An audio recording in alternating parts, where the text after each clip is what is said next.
Okay, right now? Are you sure? All right, how excited were you to see Dad? It was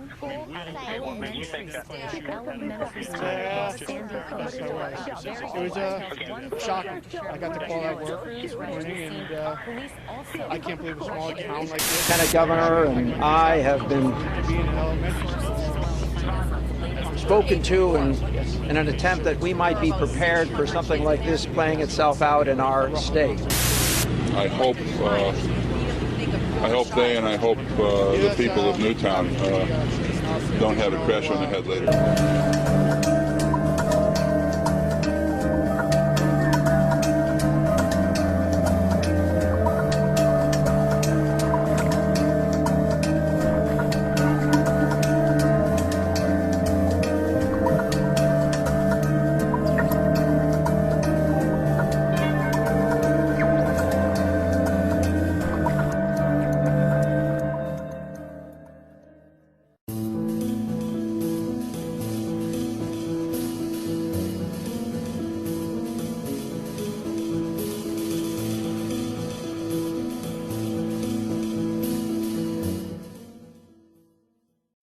Prior to the Sandy Hook event, Newtown, Connecticut was most famously known for a 300-acre property called Fairfield Hills.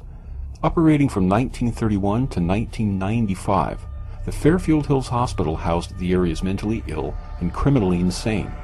Uniformly connected by underground tunnels, the 16 red brick buildings was where cruel psychiatric experiments took place involving electric shock therapy, hydrotherapy, and frontal lobotomies. Mysterious deaths and suicides were also connected to this macabre facility. Because of its haunting history, the MTV series Fear used Fairfield Hills as its setting in one of its episodes. The movie Sleepers, starring Robert De Niro and Kevin Bacon, was also staged in Newtown. Passing through the fearsome tunnels underneath the hospital proved haunting for aspiring adventurers and thrill-seekers. For well over 80 years, Fairfield Hills was Newtown's sole cryptic mystery. However, with the passing of the year 2012, the town of Sandy Hook, located within Newtown, infamously and perhaps forever replaced Fairfield Hills' enigmatic nature. Everyone loves a mystery, especially the unsolved variety. But some mysteries are so far-reaching as to impact thousands, even millions of people. It was on December 14th when the impossible happened, and looking back now, perhaps it was impossible indeed. We were told that a 20-year-old so-called autistic kid with no clear motive opened up on a classroom of elementary school children, allegedly killing 20 first graders, 6 adults, and himself. Only 2 women were reported to have survived their injuries, including Natalie Hammond and another woman whose identity was initially redacted. Prior to his shooting spree, Adam Lanza is said to have murdered his own mother, Nancy Lanza, in her bed. So the story goes. In the immediate aftermath, skeptics felt there was something terribly wrong with the official story and the way the media reported it, with the way the parents acted.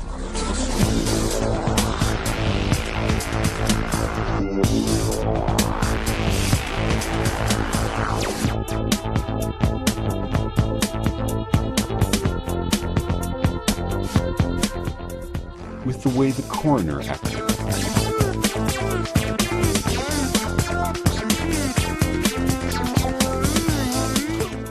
With the way the neighbors acted. Nobody knows them, which is odd for this neighborhood. It's very odd because a lot of people in this neighborhood know each other. With the way public officials acted. A lack of physical and video evidence also enhanced the curiosity of the skeptics. A strong public reaction quickly followed the peculiar press conferences and interviews, resulting in a few YouTube videos receiving over 10 million views.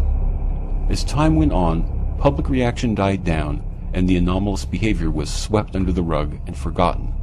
However, a few independent journalists and concerned citizens never forgot, and stayed the course by deciding to investigate the event for themselves, to see truly once and for all if the event was in fact real or staged. Did the conspicuous acting of Robbie Parker, the stumbling and fumbling coroner, and the apparent walking around at the firehouse point to a sinister staged event for specific government and corporate agendas? Or were these perceivable red flags just a figment of the imagination? The following segments, dealing with a variety of anomalous aspects of the Sandy Hook events, the investigation, the official report, and the people involved, were contributed by independent journalists in the Sandy Hook research community. Each participant's segment is narrated in their own voice. However, they're identified only by their YouTube handle and appear in shadow. This is for two reasons. First, we stand firmly that the information we've provided is accurate and the few conclusions presented are reasonable. There are unknown thousands of people of like mind that could have presented the same information. Secondly, throughout the course of our investigation, there have been numerous attempts to derail our efforts. Most of these have been in the form of attacks on our person and have included direct threats. There is good reason to protect our identities. Ultimately, the viewer's focus should be on the information and not the presenter.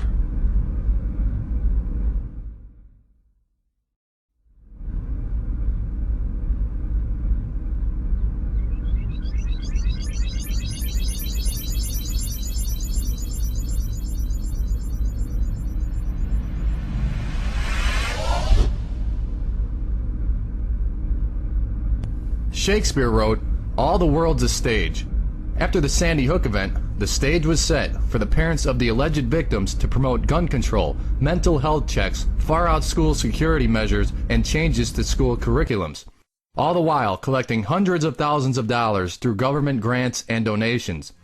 Some actors on this stage are literally just that, actors.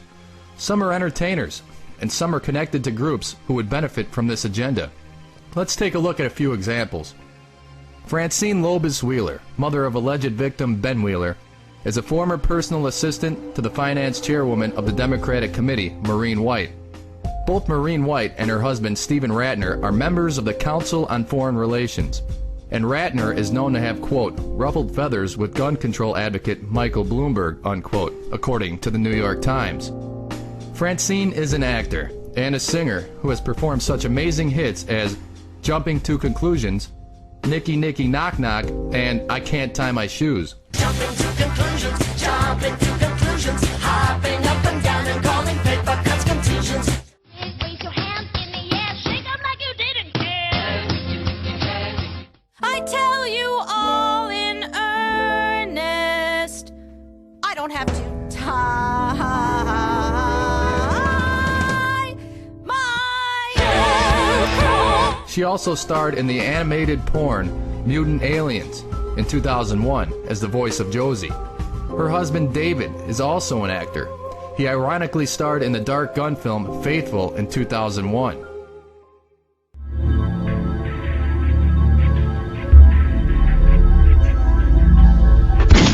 Both can be seen lobbying for gun control in various mainstream media interviews. In fact, Francine became the first person other than Obama or Vice President Biden to deliver the White House's weekly address. As you've probably noticed, I'm not the president.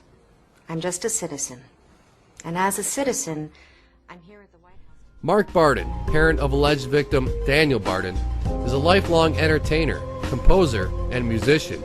As shown on the WhiteHouse.gov website, Barden leads policy and outreach efforts for Sandy Hook Promise, an organization that is committed to affecting policy in the areas of mental health, gun access, enhanced school security, and the reduction of firearm magazines.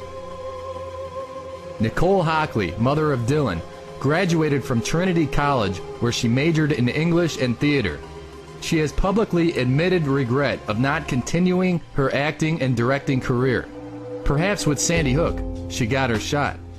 Jimmy Green, father of Anna Marquez Green, is an entertainer and musician. Both he and his wife, Nelba Marquez Green, are strong advocates for gun control. Scarlett Lewis, mother of Jesse Lewis, is pushing school curriculums with a new age type of cognitive training. In pursuit of this, she is joined by a former CIA agent, Christopher Cook, as well as Barack Obama's sister, Maya Swatoro. She is seen practicing this technique in front of an oversized Newtown Choose Love banner. Her communications degree is no doubt handy at speaking events. She appears to revel in the reaction to her preposterous and frankly unbelievable stories of Jesse mystically signaling her from beyond the grave. A medicine show to forward her school curriculum agenda. I feel him all around me, all the time. I knew in my heart that Jesse had done something brave by running into the line of fire, trying to save his friends, which he was successful. I don't know when Jesse had written it, but it was shortly before he died. And it says, nurturing, healing, love. And 2 days before he had died, he had drawn a picture of an angel standing in front of what is obviously a bad man. I feel like Jesse was born brave. Jesse was 11 pounds when he was born. And I remember going to the nursery, and all the nurses were gathered around the window taking pictures. And I walked up and I said, "What are you taking pictures of?" And they said, "There's this enormous baby that's crawled almost out of his bassinet." And that was Jesse. Michelle and Bob Gay, Alyssa and Robbie Parker, Cindy and Mark Mattioli, Krista and Rich Ricos, all parents of alleged victims, have teamed up with Safe and Sound Security. Claiming to keep kids safe, Safe and Sound Security has partnered with Navigate Prepared, a Big Brother-like security system that surveils entire schools with 360-degree video feeds of classrooms, utility closets, and hallways.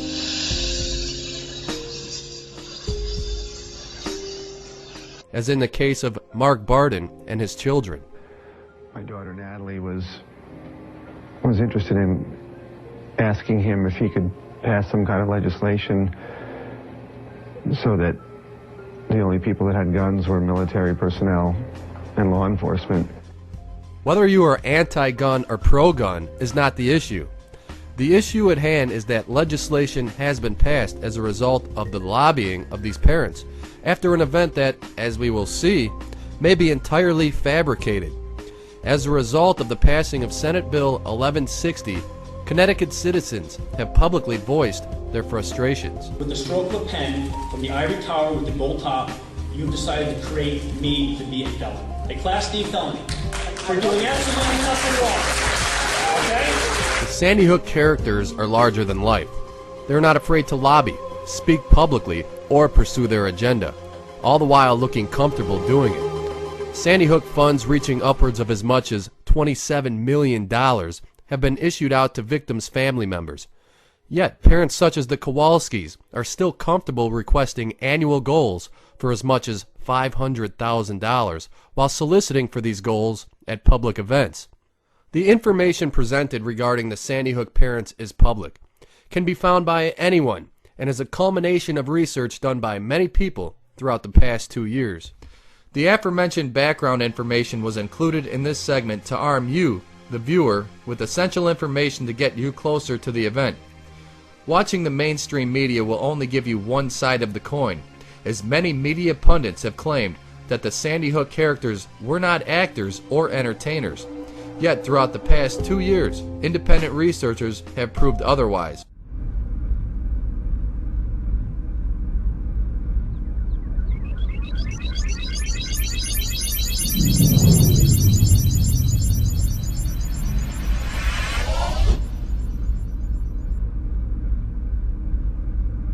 Hey, this is Sherry. I just have to mention this. Here's the official police report as things happened. And a trooper video of over 4 hours doesn't show any children evacuating the school. Well, I found the timeline of when they did evacuate the school of all the kids. Alright, 9:57, this McGeever runs with whoever across the parking lot towards the Sandy Hook firehouse. 9:58, Keene arrives on the scene and assists with the evacuation of the students and teachers from Sandy Hook Elementary School to the firehouse. They started evacuating the school from the official time at 9:58. All right, so let's see them evacuating the school. Here's that trooper, that 4-hour trooper vehicle. You can see it is parked on one side of the parking lot, and it has the view all the way over. It has the time at 9:57 and even the seconds. The first thing that we should be seeing is at 9:57:40, runs with blank across the parking lot. All right, let's see it. What are we supposed to see at 9:57:40? We're supposed to see her running across the parking lot. Oh, content redacted. So maybe that's when they ran across the parking lot. Now, within a few seconds, they're supposed to start evacuating the school. Now remember, this trooper is parked all the way on one side of the parking lot and views the parking lot the whole time. Any moment now, we should see either many minutes of content redacted, or we should see huge group of children coming out. Of course, we need to give them time to start doing it, you know. Okay, so maybe this is when they're coming out. 10 o'clock. Teachers, blank, and student run across parking lot with a detective.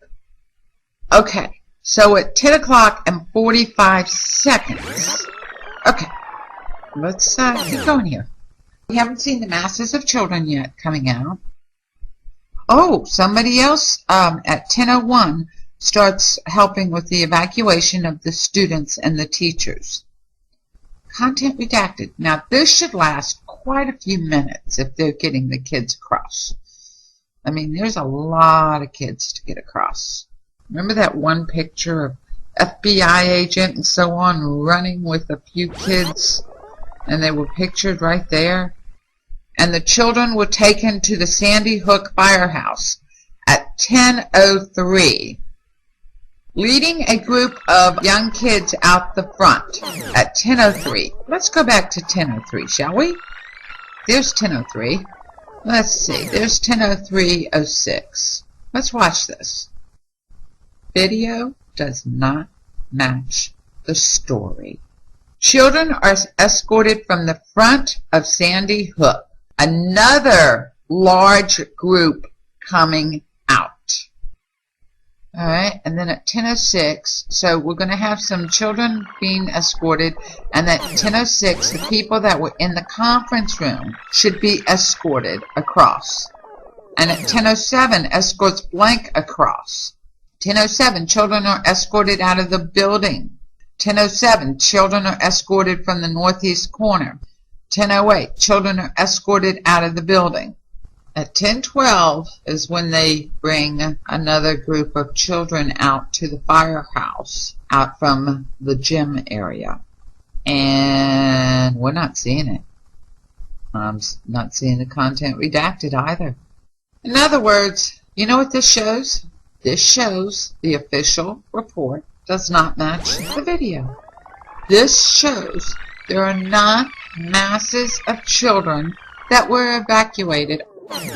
At 10:14:59, escorts children to the firehouse.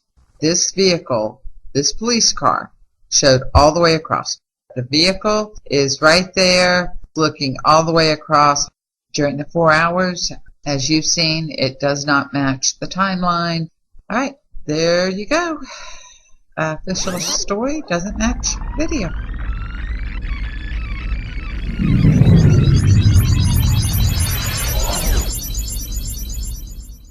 This video has become the most censored video on the internet.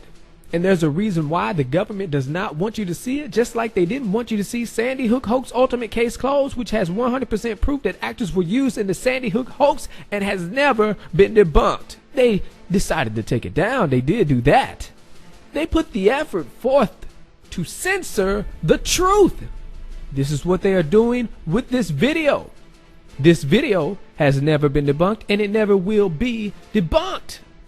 Now moving on, Sherry was telling us all about the dash cams and about the fake mass evacuation.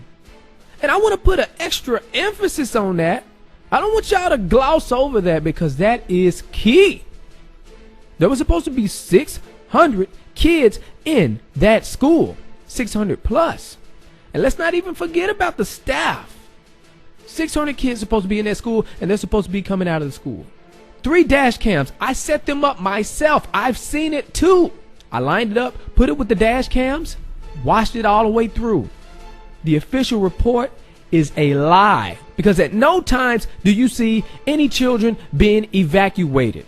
You want to say, well, it's been redacted. Oh no, those redactions weren't long enough to hide 600 plus children. Oh no, you might want to go look back at those videos and see it for yourself. That's proof right there that this whole thing is fake.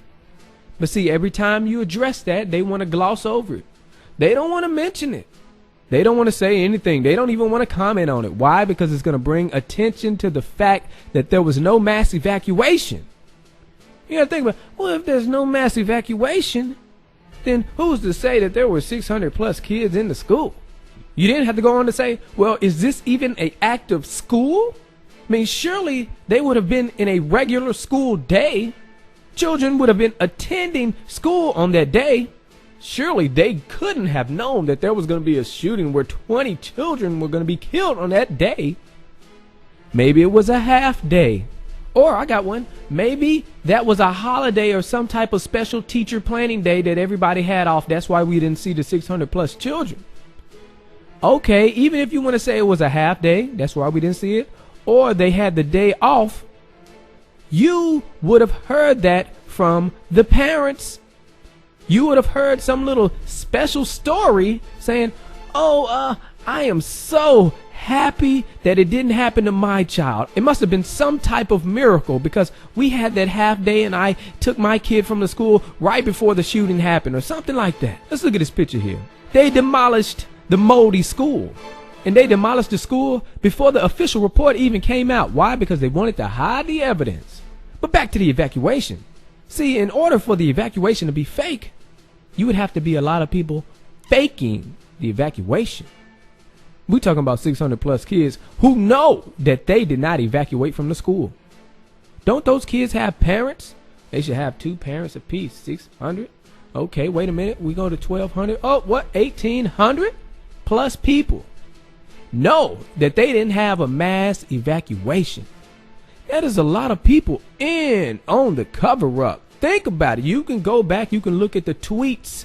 You don't see anybody tweeting like, oh my goodness, my kid could have almost got killed on that day. We could have seen at least 600 of those tweets, maybe 1,000, maybe a few of those news reports that they like to put out, but we don't see none of that. Wait a minute, hold up. This is the ultimate. We need to talk about Sandy Hook. We need to talk, hey, let's talk about those medical personnel. Add them numbers up. That's 2,000 plus because they would have seen that evacuation. Let's not forget about the cops who wrote the report and lied on it over 30-something times. I sat there and I watched. You get people coming out, they want to debunk. Hey, watch this. I'm about to debunk every single one of them jokers. Watch this. Hey, debunkers. If this video is so inaccurate, right? Why do they continually take it down over and over and over again? It's because they don't want you to see this. I mean, if it was really crap, nobody would care about it, but clearly you do. And the only reason why you want to take it down is so you can put up your little debunk videos and fake like you debunk stuff. You say, oh, well, it was debunked, even though you didn't debunk it. Why? Because I know this cannot be debunked. Why can't it be debunked? Well, because it is a fact. It is not speculation. It is a true fact that the official report is a lie. It is a true fact that the dash cams don't show 600 plus children being evacuated. Not one time do you see 600 plus children being evacuated. It doesn't even matter if the cameras are off sync. Because if one is off sync, I had them all lined up. You had 1, dash cam 1, dash cam 2, dash cam 3. You didn't see 600 plus kids being evacuated. But jokers again want to say, well, the redactions covered up 600 plus kids. No, that's not enough time for them to leave the school. Not enough time to leave the school. Not enough time to leave the school. Hey, what the heck? You must be a stupid fool. Not enough time to leave the school. Not enough time to leave the school. You must be a crazy joker. What the heck? I think your vision hazy, joker. Not enough time to leave the school. I said not enough time to leave the school. Leave the school.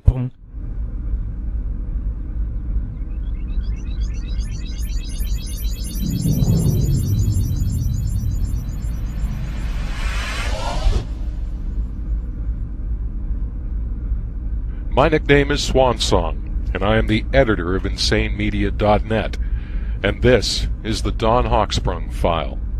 An online article from the Newtown Bee was posted December 14, 2012. In part, the article claimed to have received a quote from the principal of Sandy Hook Elementary, who stated that a masked man entered the building with a gun and fired more shots than she could count. The only problem was the principal, Don Hochsprung, had allegedly died in the initial hail of gunfire. A few days later, an embarrassed and ashamed Newtown Bee published a retraction and apology of the anomalous article. So, should we just chalk this one up to the chaos of the day and write it off as a mere mistake? Well, not so fast. While studying the anomalous article, a Bing cache date was noted. A cache date of December 13th, 2012, the day before the event. A shocking discovery, to say the least.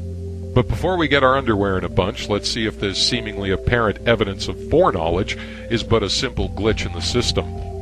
Puzzled by who the author of the article actually was, as there was no name attributed, I at first assumed it could only be associate editor Shannon Hicks, since she was the first reporter from the Bee on the scene. To confirm, I contacted Miss Hicks, who suggested I speak to Curtis Clark, chief editor of the Newtown Bee.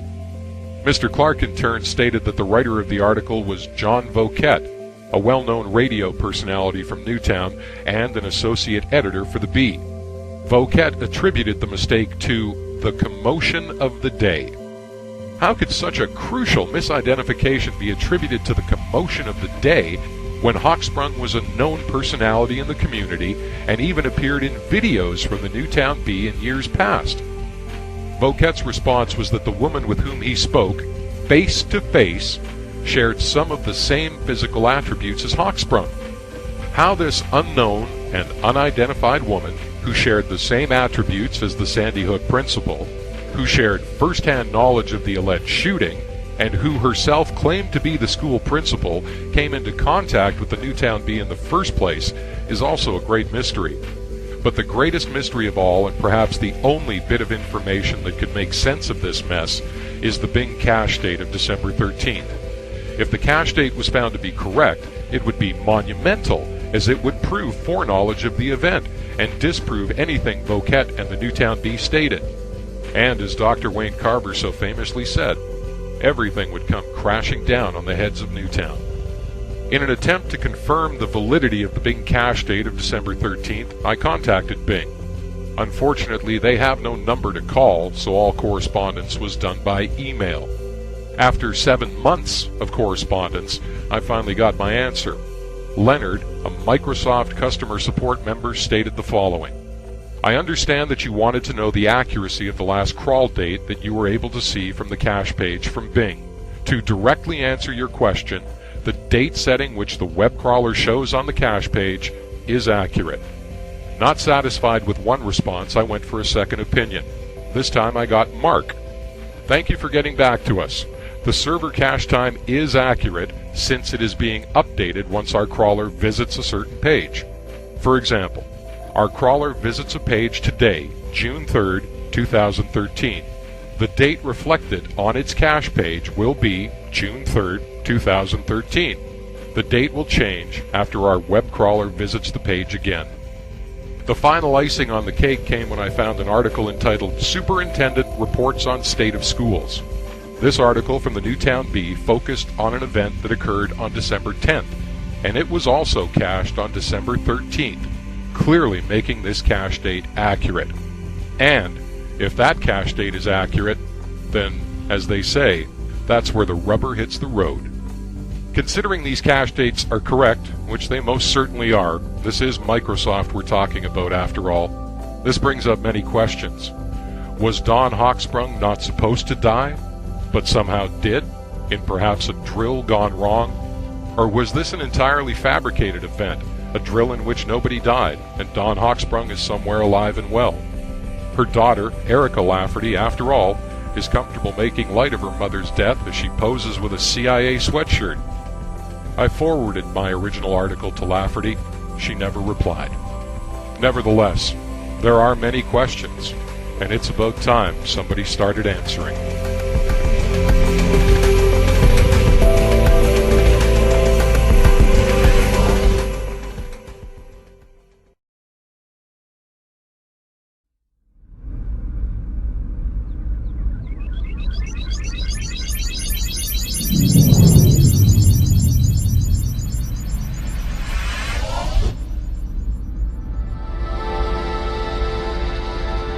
Hello, my name is Peter. I'm an independent journalist, and because of that, you've probably never heard of me. But if you have come across any of my work, it's likely you found it on my YouTube channel, Tyranny News Network. Before I created that channel, I had a blog at tyrannynews.com, where I began to publish articles on various social, socioeconomic, and political issues. It speaks to the success of YouTube that my blog fell far short of receiving the attention that my YouTube channel has. And attention, in the form of subscribers to my channel or through whatever means, has always been my goal. Attention to what, you might ask? Which I don't find offensive in the least. It demonstrates that you're thinking critically about what I'm presenting and what my motivations are. Regardless of how corny it sounds, my purpose has been to help others discover history and learn about our present society with enough raw data to form their own perspectives. The major media outlets don't provide us with unvarnished, meaningful news, and the result is a nation of people with very limited understanding of events taking place in their world. What little they do know is a combination of fallacies and trivial points that aren't sufficient to form a useful worldview. I've been fortunate to have stumbled onto researching deep politics. So, as I see it, Sandy Hook is an issue important enough that every American should have a detailed account of the event available to them. And I mean full disclosure. That's why I'm participating in this project.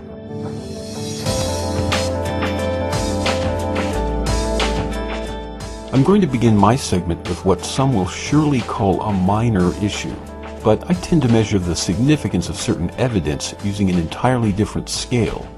I view evidence that is synchronous or seemingly coincidental as highly interesting. On the day of the Sandy Hook event, while the activities we've all seen were taking place at the primary crime scene, there was another crime scene being discovered. The investigation was said to have spread into areas near to the school, where it appears from the limited footage available that a search for suspects was taking place.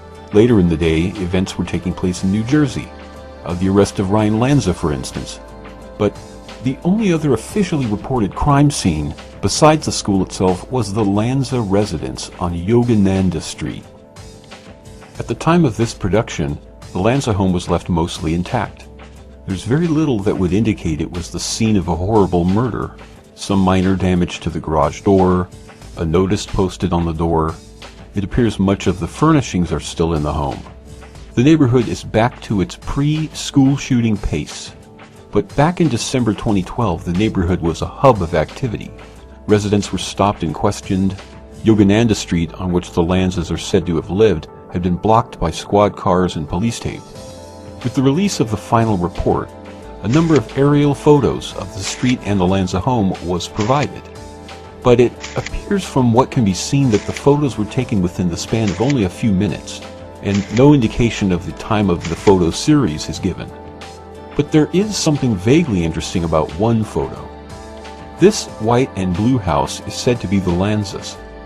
This home next door is said to be the home of the Trent Acosta family. Upon examining the driveway at the Lanza home, there doesn't appear to be any obvious signs of activity having taken place. However, when we examine the Trent Acosta's driveway, there appears to be tire tracks from cars that drove indiscriminately over their lawn. To help visualize the tracks, I've highlighted them. Based on what the aerial photos depict, one could draw the conclusion that they were taken later in the day or afternoon. But were there any aerial photos taken from that morning? It turns out that there's at least one. Here's a photo depicting the same general area, with the Lanza home on the left and the Trent Acosta home on the right. But oddly, the Lanza home doesn't appear to be the focus of attention. The home next door, on the other hand, can be seen to have at least 2 vehicles in the driveway and a couple of figures which I assume are investigators. It doesn't appear that the home is being used as a staging area for convenience. The barricade created by the squad car and police tape is at the next door driveway. If I didn't know better, this early photo of the scene would give me the impression that the secondary crime scene was this greenhouse. What were they doing at the home next door? This isn't evidence of anything conclusive at this point, but it's an anomaly that has puzzled me since first seeing this photo.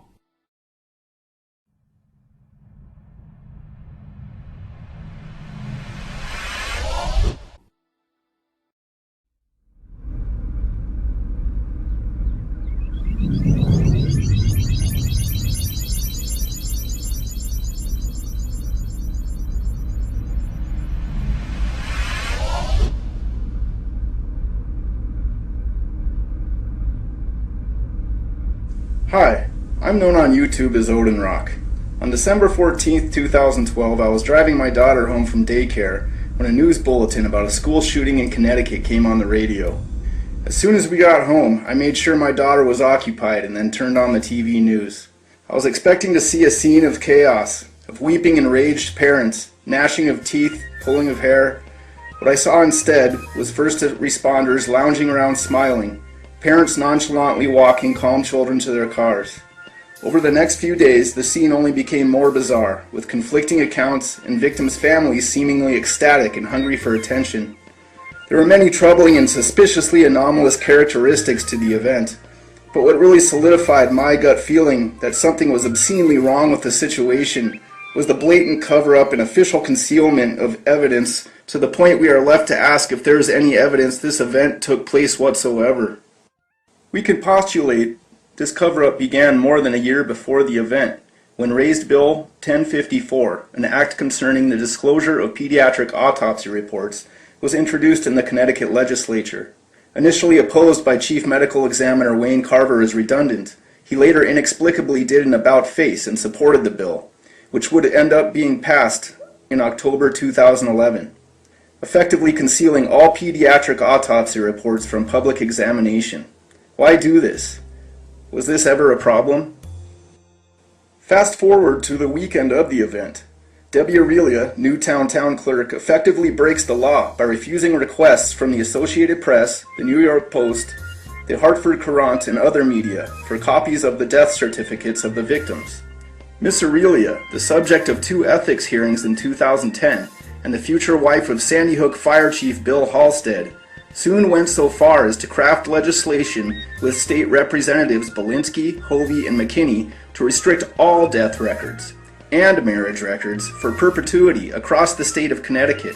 What else are we talking about? Are we still talking about death certificates, which have been available for hundreds of years? I believe the bill covers 4 key elements. Crime scene photos are our top priority for us, without a doubt, and that is for the adults as well as the children. The 911 tapes, because hearing can be just as bad as seeing. There is also questions over the death certificates, which have some private information on them, and also statements, which we would like to be redacted. FOIA reps and professional genealogists were vehemently opposed, along with the press, and editorials were run against it in papers as nationally prominent as the New York Times. As public suspicion intensified, the cover-up went into full swing as the original bill was amended to include public release of 9/11 calls, any photographs, and even witness statements. The alleged victims' families were even brought to the Capitol to lobby for the bill, going so far as to stand on the floor of the legislature on the last night of deliberation. They continually stressed the non-release of photos of dead children, even though no request had been made, and the release of such photos had been unheard of.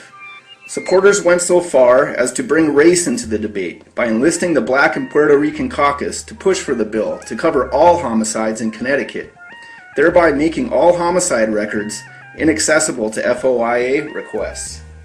The parents also continually brought up in press conferences that they feared the use of such material by conspiracy theorists and internet bloggers. The bill, which had been drafted in secret behind closed doors and without the usual opportunity for public comment, passed at 2 a.m. on the last night of legislature before adjournment. It left the release of 911 calls up for debate, but the release of all other records for all homicides in Connecticut would be left up to the discretion of the families. The bill passed unanimously with only 2 no votes and was signed by Governor Malloy on June 5, 2013. Outrage over the bill from the Freedom of Information advocates led to the formation of the Victims' Privacy and Public's Right to Know Task Force.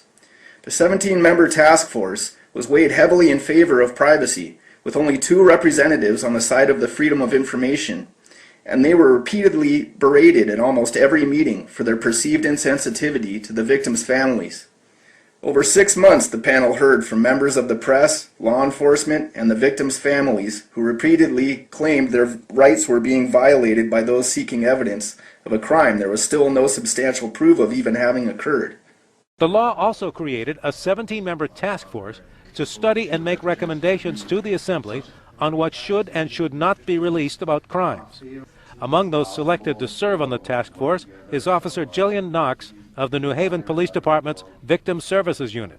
In my city, the victims that I interact with on a daily basis, they feel as though everything needs to be private. The legislature and the governor were prompted to act because of Sandy Hook, but it became clear that some believed that was unfair to all of the state's other crime victims. Families have a very real interest in not being publicized on the radio and television. I think there's a balance of that the public has a right to know certain things, and I think that's something that this committee needs to focus on. There are other lawyers, victim advocates, media representatives, and state lawmakers on this panel that must make recommendations on where the lines should be drawn, including Representative Deborah Hovey, who represents Sandy Hook and who has expressed strong opinions about the media. Initially, especially those first 4 or so months, I just felt that the media was over the top.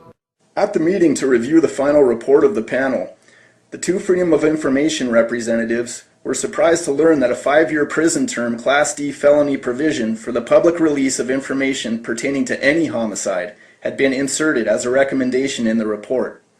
The report was approved with 15 members' support, the 2 Freedom of Information members abstaining with strong objections. The report resulted in the drafting of Senate Bill 388, which proposed the non-release of any information that would constitute, quote, an unwarranted invasion of personal privacy, applicable to any person, not just the families of crime victims. All victims and witnesses' names would also remain private. Access to basic information, including the names of witnesses, is essential to reversing wrongful convictions. This bill would make those efforts impossible in the state of Connecticut. The language in this section undermines transparency and accountability in our criminal justice system on a massive scale. It's Orwellian, is what I think it is. Well, my solution is just keep things the way they are. You want to leave 13311? I want to keep public records public, because it's not just murder, it's not just homicides that is issued, it's all public records. At the meeting to review the final report, and this is important, and everybody should go watch the video I made of this incident. At the meeting to review the final report of the panel, the 2 FOIA representatives were surprised to learn that a 5-year prison term Class D felony provision for the public release of information pertaining to any homicide had been inserted as a recommendation in the report. The report was approved with 15 members' support, the 2 FOIA members abstaining with strong objections. Completely absurd. It's completely absurd. None of this makes any sense if Sandy Hook was a real event, but it makes a whole lot of sense if there's a tremendous amount to cover up because it was only a drill, and the whole state is embarrassed because it was all complicit in the event, so they're doing everything they can, conceal access to the kind of evidence that would refute the story and demonstrate it was a hoax.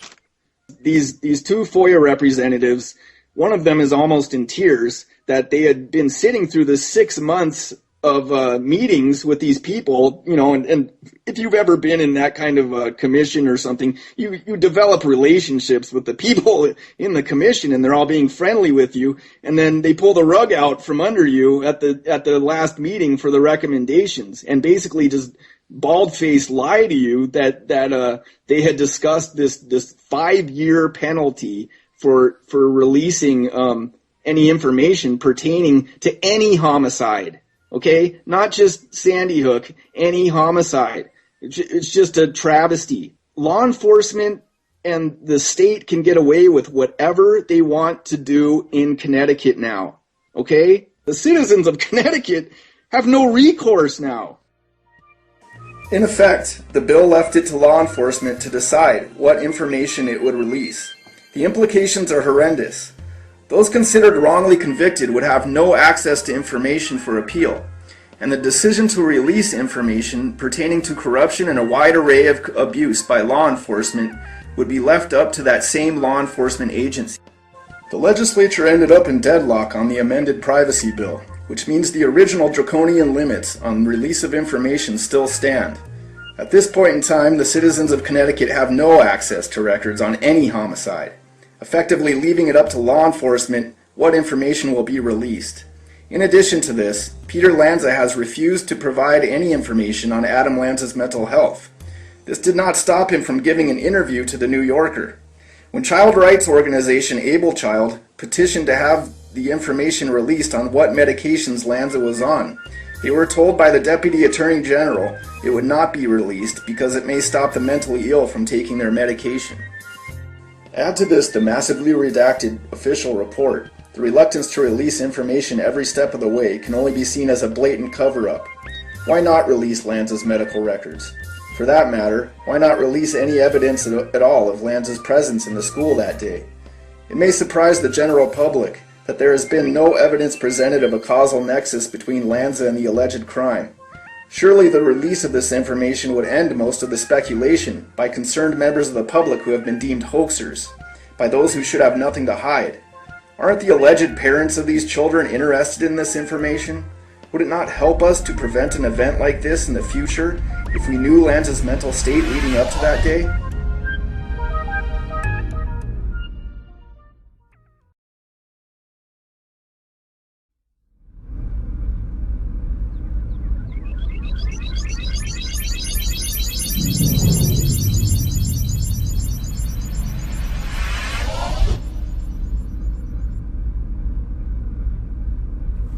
Hello, my name is Jeff C. I'm an independent blogger and media analyst who runs an alternative YouTube channel called Free Radio Revolution. My specialty is to break down events that are reported by the corporate media and try to expose the truth behind these events and what they really are about. I started covering Sandy Hook right after the event occurred. At first I reacted like many, with grief and anger. But my focus quickly shifted to all the inconsistencies of the official story and the complete ineptitude of the corporate media in investigating the alleged shooting. One of the very first characters that caught my attention was none other than Gene Rosen, a retired pet sitter who had become the focal point of numerous corporate media stories on Sandy Hook. You need way more room 'cause your heart's too big for your house. Gene Rosen, roses bloom and elm trees sway for what you did that fateful day. Gene Rosen was portrayed by the corporate media as the hero of Sandy Hook for having provided shelter to 6 Sandy Hook elementary school children in the wake of the alleged shooting.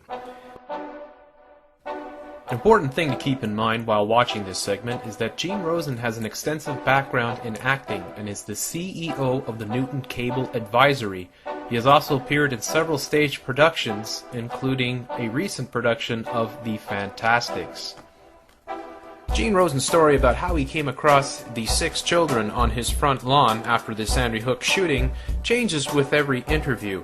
In one interview, he's talking about how he came out of the loft where he fed the cats. In another one, he's talking about he was on his way to breakfast.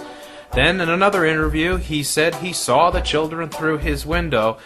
Finally, he said that he was walking home from breakfast and saw the children on his front lawn. Upon approaching the children, Gene makes reference to a man speaking kind of harshly in some interviews, as well as a school bus driver, while in other interviews, Gene completely omits the man speaking kind of harshly to the children. And I saw a man talking to them in a very harsh way, and he seemed agitated. He kept saying, "It's going to be all right, it's going to be all right." One would assume, with Gene's background as being a psychologist who worked at the Newtown Fairfield State Hospital, that he would be able to count. Unfortunately, according to the official report, the bus driver, who Gene constantly refers to, claims that only 4 children were brought to Gene Rosen's house. Gene Rosen's account of what the children told him about their traumatic experience seems very scripted and poorly acted out. Watch all the theatrics he puts into describing the kids who had allegedly just witnessed their beloved teacher, Victoria Soto, get shot, and take note of the multiple inconsistencies. I can't go back to the school. We can't go back to the school. We can't go back to the school. We don't have a teacher. We don't have a teacher. Mrs. Soto, Mrs. Soto. Mrs. Soto is dead. There's blood. She had blood in her mouth and she fell, and there was 2 guns, a big gun and a small gun. I can't go back to the school. I can't go back to the school. I don't have a teacher. I don't have a teacher. And then the other boy said, "Mrs. Soto, my teacher's been shot." I could not fathom this. I could not imagine what they were talking about. I could not fathom in my mind what had happened. Equally puzzling is what Gene did with the children that came to his house. Either the parents came and picked them up, or some of them went to the firehouse, or all of them went to the firehouse. Either way, Gene goes out of his way to illustrate the joy that the parents had when they came to the house. Explain to me what that moment was like.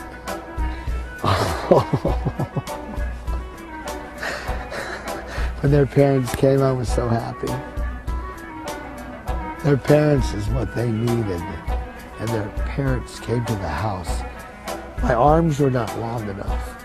Once again, Gene Rosen's testimony completely conflicts with that of the school bus driver in the official report.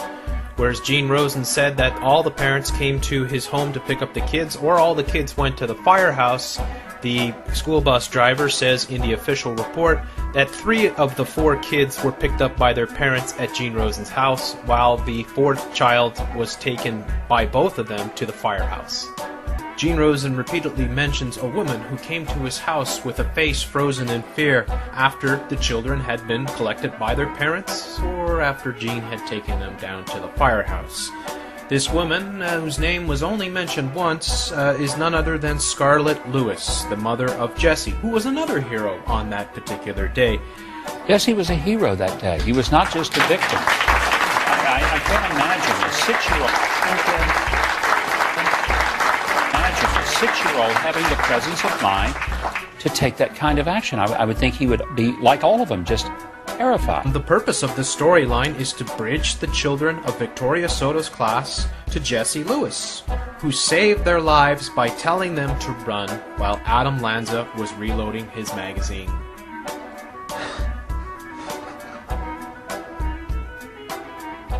This was the worst thing that happened. This beautiful woman came to my door. She was so pretty, but her face was frozen. It was frozen in fear. It looked... And so, trusty Gene Rosen, the former psychologist and theater actor, has his entire story debunked neatly by the helicopter footage that was filmed on the morning of the shooting at 10:30 a.m. One can clearly see Mr. Rosen bumbling around, perhaps even reciting his lines. There's even a brief interview which he gives which proves that he was there, which of course means that he couldn't have been at his home with the children, nor could he have been there to receive Scarlett Lewis. I want to hold them. I want to be with them. I want to tell them that there is light after the darkness. We have already established that Gene Rosen has an acting background. So would it surprise you if we have confirmed evidence that Rosen was indeed acting throughout all of his interviews? Let's take a look at one video in particular. It's a Gene Rosen video that is not from a news outlet, but was uploaded to the internet nonetheless. In this video, Gene is caught rehearsing his lines. Let's check it out. School bus driver picked them up. I think she had just let off some kids or was in the area. And they came inside the house and they started talking about blood coming out of her mouth. And they said, "What are we going to do for a teacher? Our teacher's dead." Matt, I mean, they were so distraught. As you've seen from the video, it was the cameraman who corrected Gene. How could a cameraman correct the person talking unless the entire thing was scripted? In case you didn't catch it, the reason why the cameraman corrected Gene was because in this version of the story, Gene states that the children immediately started talking about their teacher dying as they entered the house. It was at this point when the cameraman whispers, "No," and Gene waves his arms up in the air and states, Matt, I mean." In his mainstream media interviews, Gene changes the script by stating that the kids didn't tell him about the teacher dying until 15 to 20 minutes after their stay in his house. How did you first learn, and it was 4 little girls and 2 little boys, that they had just run literally from Victoria Soto's classroom, a teacher who was killed in front of them? I didn't learn about it till around 15 minutes or 20 minutes into their stay at my house. The obvious reason why the cameraman and Gene are flustered is because Gene would be negligent if he didn't immediately call 911 after hearing the news of a shooting in which a teacher was shot dead. Even though his story is ridiculous as it is, it would hold zero ground if he had done nothing but have the kids play with toys while knowing their teacher was murdered. Who is this Matt guy anyway? Was it him who uploaded the video to the internet? And why did he do it? Gene was literally caught in the act lying. He provided statements to the police. If he is caught deliberately providing false statements, he could be charged with criminal acts for filing false reports and obstruction of justice, just to name a few. Not only that, but donation sites were put up in his name. He collected money based on the scripted statement. He was also spotted walking around at the firehouse. Could it be that he was rehearsing his lines there as well? Is there anyone out there that believes the school bus driver picked up a random assortment of kids after school was in session and then bypasses the firehouse and proceeds to drop them off on a stranger's lawn? Then go inside to drink juice and play with toys instead of calling the police? Are we supposed to believe this man who is a known actor and who was caught rehearsing his lines? Was Gene included in this event because of his close proximity to the school? Was he given donation money to keep him quiet? In a fair and just society, we could present these questions and the obvious discrepancies of Gene's testimonies to the justice system.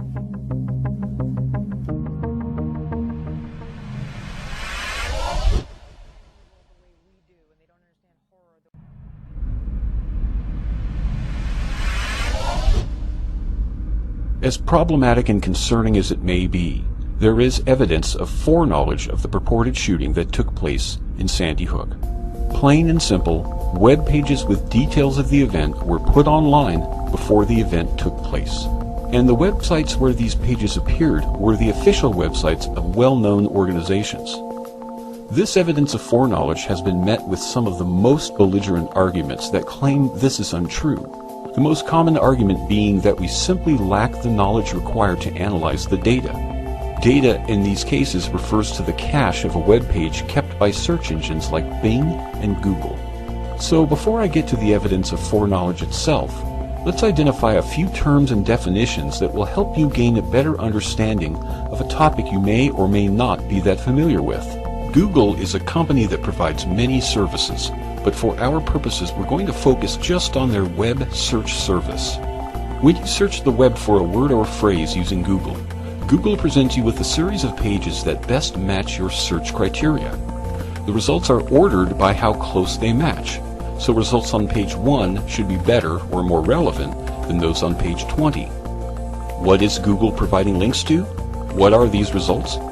Most results linked to by Google are simply web pages, although some of the results will be PDF, Microsoft Word, or other documents. Google's proprietary technology determines when and where those results show up. Since the vast majority of results and the evidence in this case are web pages, we'll limit our discussion to those. Google uses a very complicated and private method of choosing which results to display and the order in which to display them. The system is ever-changing and increasingly more sophisticated to abate abuse of the system. Google has detected and prevented the most clever of tricks over the years. Why would anyone want to manipulate Google's system? Imagine if you were a company that sold widgets online and had 20 web pages that advertised your widget. Imagine if, through some gaming of the Google system, every search at Google always produced links to your 20 pages before any other pages. Whether the search was Angelina Jolie or quantum mechanics, your pages came up. Although this is an extreme example, you can see how this might be desirable. How do web pages get into the results shown by Google? Before a web page can be presented as a search result, Google must first become aware of the page and index it. Then, all the various features of the page and its content can be analyzed so it can be included in search results when appropriate. This function is performed by Googlebot. Beginning with the pages it already has in its index and adding new page maps of links provided by site owners, Googlebot scours these pages for any changes and links to any new pages. Once complete, Google's index is updated accordingly. This process is ongoing, involving many bots and many billions of pages. With that background under our belt, let's examine how to determine the date that a page was last indexed by Google and what that page contained at that time. When Google visits a web page for the first time, determined by a proprietary criteria, Google may capture and store a copy of that page. You can access the cached version of a web page by clicking the link labeled Cached, shown with most search listings. Each cached page is assigned an ID and the date it was last cached. Pages that are more popular will be cached more often. Each time a page is cached, the date is updated, and if the page is changed, the new content will overwrite the old. What constitutes a page is ultimately determined by the URL address of the page. So, if a page exists that is identical in every way to another except the URL is slightly different, Google will index it as a separate and unique page. If the URL of a page is changed in any way, then Google will consider it a new page. Even if the content of a page remains the same, a change to the URL will cause Google to index it as a new page. At around the same time, it will remove its former reference to a page. Some pages may be indexed and usually cached as well by Google once, but never qualify to be indexed or cached again, based on a number of factors. In these cases, the cached version of the page and the date of cache may be as old as 9 years. Google is not concerned with certain things that may be contained within the URL, like dates, for instance, other than keywords and phrases it will use to determine the general content of the page. So, if you were to create a page with a URL containing the date 7/15/1999, Google will still use the current date when indexing it. Google always records the date their bot visits a page, without exception. Hopefully now you understand the basics in a theoretical sense. Now let's look at some real-life examples to see if we can definitively determine if there was foreknowledge. And we'll begin with a smoking gun example that would stand up in court. While we're at it, we'll take note of just how far one person went to confuse people and hide the simple truth. It all began when the website for the Arlington Red Devils posted a web page on their site with a link to a document entitled A Guide on How to Talk to Children About Sandy Hook. The guide was originally published by Crisis Management Institute. The date of the article shown on the page itself is 12/10/2012. The URL of the page also includes that date. As we just outlined, the only date that we can truly rely on to tell us when the page was last accessed by Googlebot and indexed is the date it was cached, or the cache date. To see that, we simply find the cached link for the page, and when Google's cached version of the page loads, that date will always appear in Google's disclaimer box right at the top of the page. Remember though, the cached date is updated each time Googlebot returns to visit the page. So going through this process after almost 2 years would likely show a much more recent date. But thankfully, many people were curious enough in the days immediately after the event to grab a screenshot of what the page looked like back then. And those screenshots show Google's cache date for the page as 10/13/2012, 1 day prior to the actual event. So let's add it up and see what we have here. Disregarding the content of the web page itself, which we've learned can be changed over time, we start with the URL of the page. As you can see, the URL contains the phrase, "talking with your children about the Sandy Hook tragedy." That can only be a specific reference to the Sandy Hook shooting event. Next, we see that Google reports a cached date of 12/13/2012 for that URL. Remember, URLs can't change or Google considers it a new page. And I might add that just because we see clear evidence that Google had last indexed the page on the 13th, it's very possible the page had been indexed earlier, say the 10th, at which time Google's cached date would have shown the 10th. Case closed. Here we have an irrefutable example of foreknowledge of the event by at minimum 1 day. Now let's see how this simple bit of deduction was extrapolated into a book-length investigation that, despite its length, never came to this conclusion. A fairly popular alternative news site, Fellowship of the Minds, ran an article back on January 13th of 2013, reporting that this same webpage appeared to have been online 4 days before the Sandy Hook event. The article caused a stir and racked up many comments. But a few days later, an update to the article was added, explaining that many comments had been received, but one in particular, from a person named Peter Offerman, seemed to provide more insight. So Peter's comment was featured, which began an odyssey of endless technical jargon. This first article garnered 167 comments before comments were closed. Many of those comments were chapter-length diatribes by Mr. Offerman that danced around the technical details of everything from blogging systems to web servers, each promising to provide the conclusive evidence in the next issue. This went on for a further 3 articles and nearly 200 further comments. It was clear to me when I posted a comment to the first article that Mr. Offerman was clearly attempting to confuse the issue and doing a very good job of it. The owner of the site, who happens to have penned the 4 articles, was likely dazzled by the display and unfortunately taken for a ride. But the evidence was clear. Everyone's familiar with the United Way, and it's not surprising that they established a fund to solicit donations for those impacted by the Sandy Hook event. But it appears they too jumped the gun on the event and published their webpage advertising the fund well in advance of the event. In the case of the United Way, a page was noted in the Google search results entitled Sandy Hook School Support Fund and was published to their website for the Western Connecticut region. Unfortunately, I couldn't locate a screenshot taken early enough showing Google's cache date for the page. However, we do see Google's document date of the page shown as December 11, 2012. This isn't definitive since Google may derive that date from the page content, which is subject to change. In some instances, the date is grabbed from the page where the date is actually connected to another article simply linked to on the page. When I examined a copy of the page, I found no dates whatsoever.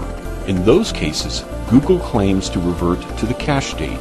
But since the document date of 12/11/2012 isn't definitive proof of foreknowledge, we need to dig deeper.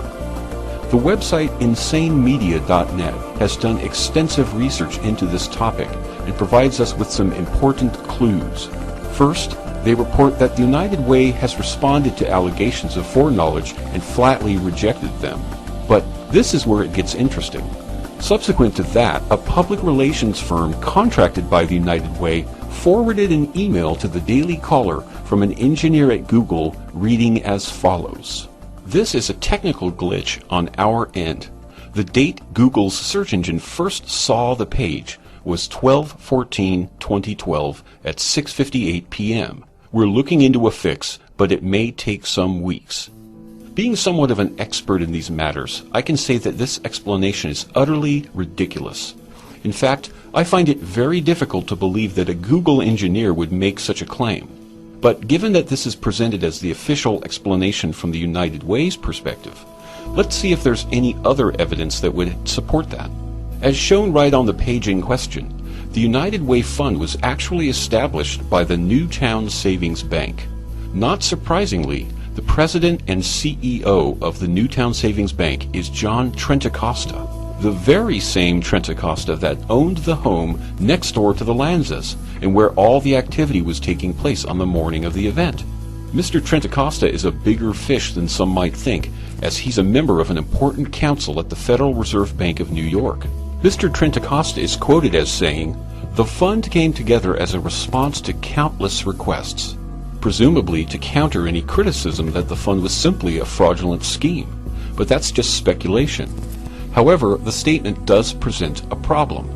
We know from the Google engineer's statement that the web page soliciting donations for the fund was indexed by Google on 12/14/2012 at 6:58 p.m., the very evening of the event.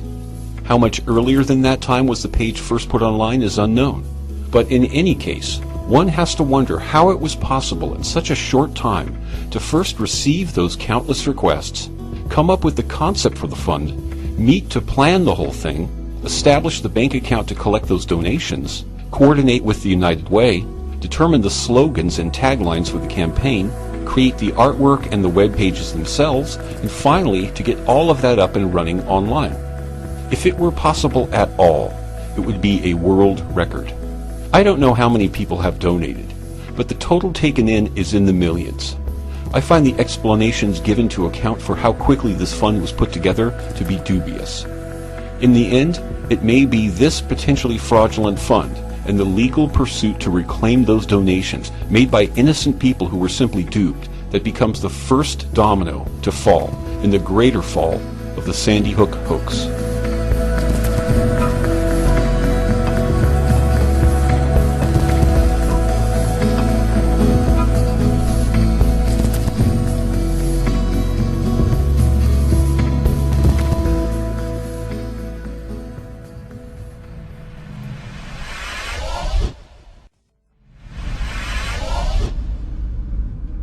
The official report, a 6,700-page data dump deprived of any useful or pertinent information because of its plethora of redactions. Well, that's how most people have described the official report as released by the Connecticut State Police. This report could have put to rest all of the skepticism from people who believe Sandy Hook was indeed a manufactured event. Instead, because of its many inconsistencies and contradictions found inside, even more questions have been raised. The excuse of a rush report cannot be used in this case because it took almost a whole year to release it. Due to their lack of urgency, Lieutenant Paul Vance and State's Attorney Stephen Sedensky came under heavy fire for their lengthy delay. When asked about when he planned on releasing the report to the public, Lieutenant Paul Vance merely replied, quote, "Nobody ever said that we had to have it done by a certain time," unquote. The egotism of Vance and the withholding of information seems to be a recurring theme. After all, he did in fact call himself the Master. I think it's up to you to talk with your legislators and talk Well, with the legislators don't listen. They don't There's listen. nothing I can do about it, man. Yes, there is, There's because you nothing can I can do about refuse to follow unlawful orders. Okay. If you can't do that, then means you're an enemy of America. Okay, ma'am, I'm not discussing this with you. I think our conversation's over. I suggest you contact your attorney, ma'am. So really, Okay. all right, just remember, okay, you're the servant, we're the masters, okay? And if you I'm come the to master, my home, ma'am. I'm the master. You're really, absolutely right. you're the Thank master? You very much for your No, you're the servant. conversation, You're ma'am. the servant. We're the masters. Yeah. Thank you come very to my much for your home. conversation, ma'am. Okay. And in mid-2014, he found himself in a similar bind when he did not release another crime report within a respectful manner of time. Was there anything unusual about the state police handling of this because of who was involved? Not at all. A thoroughly complete investigation. Arrest was made, was turned over to Superior Court for prosecution. Nevertheless, this report, which can be downloaded at the government website cspsandhyhookreport.ct.gov, is their final word, their official statement. And when we find inconsistencies and contradictions within this report, they should be obligated to defend it. Now, one humongous inconsistency can be found in the supplemental DNA reports from the forensic laboratory. The report numbers are shown here. This DNA report consisted of swabbing various areas of the murder weapon found at the Lanza home, which was a .22 caliber Savage rifle. Other items swabbed included a Christmas card, an envelope labeled for the young students of Sandy Hook Elementary School, the adhesive side of the stamp, and the exterior and interior door handles of the car located at the crime scene. These items were then compared to the, quote, known blood of Nancy Lanza, unquote, and a liver swab from a person allegedly said to be Adam Lanza. The results from this report are shocking, to say the least. Based on the conclusions given by the forensic science examiner and analyst Eric Carita, both Nancy and Adam Lanza are eliminated as contributors to the DNA found on the following items.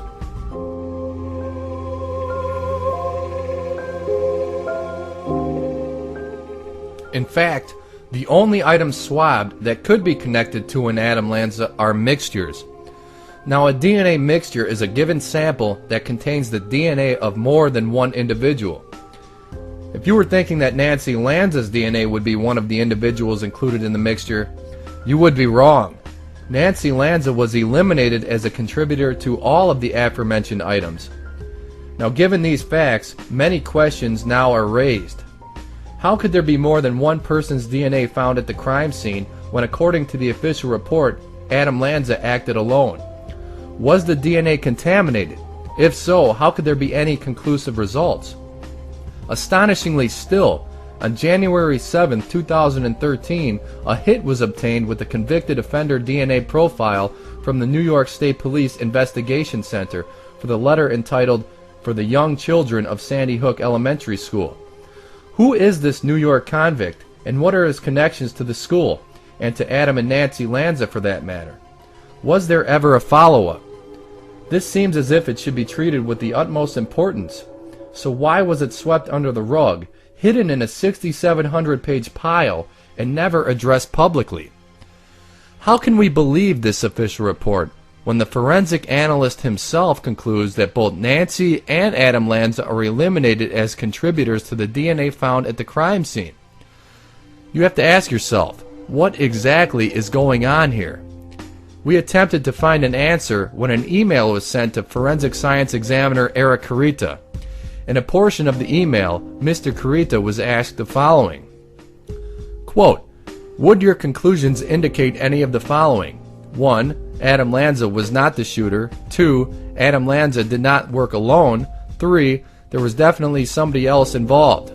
Was there any follow-up regarding the convict from New York and his possible involvement?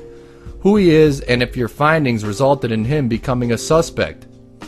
Do you know the contents of what was found inside the envelope and why it was crucial to the investigation? The report states that the DNA sample of Adam Lanza was taken from his liver. Is this common procedure? Were you ever brought into contact with the shooter's body, or was the liver swab the only source of Lanza's DNA? Thank you for your time, and I look forward to hearing from you. Unquote. We have yet to receive a response from Mr. Carita. However, there has been one update during the production of this video.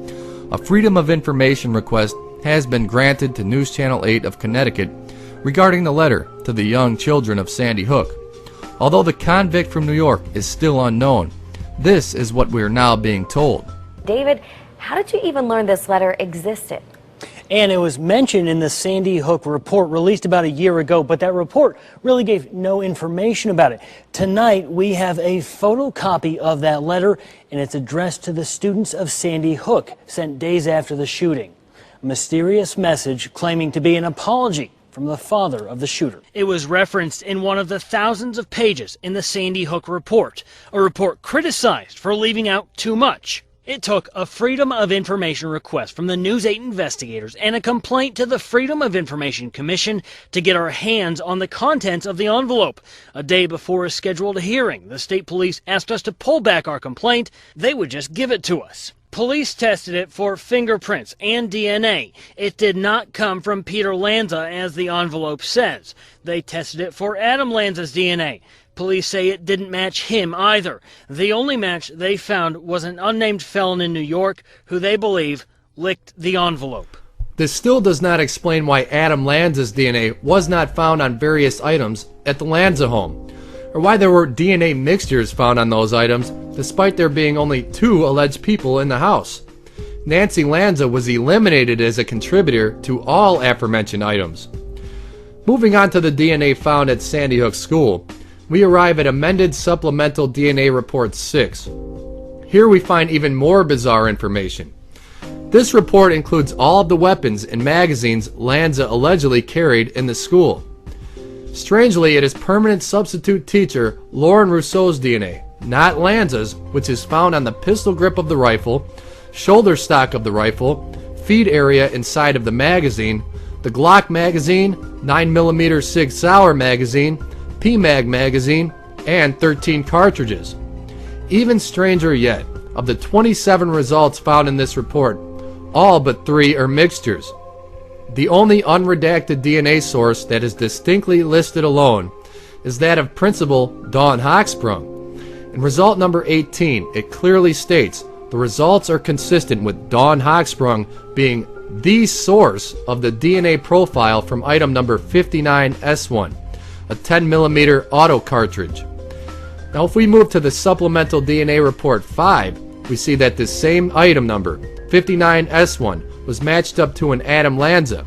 Surprisingly though, Lanza's DNA was eliminated as a contributor to that specific item. Now if that wasn't odd enough for you, according to this same report, he was also eliminated as a contributor to the DNA found on the stock area and forearm of the shotgun, the shotgun shells, and various magazines and cartridges. The shotgun, if you recall, was found in the trunk of the Honda Civic. That very Honda Civic's interior and exterior door handles were also swabbed, but once again, Lanza's DNA was nowhere to be found. He was, however, said to be included as a source for a Sig Sauer magazine, and item number 58S1, a different 10mm cartridge. The suicide weapon he allegedly used contained a DNA mixture. Now as you can see, by cross-referencing the various DNA reports, nothing seems to add up. Adam Lanza's name, for example, appears in most DNA reports, but disappears from report 6. Why would he be redacted? And why do we find Lauren Rousseau's DNA on so many items?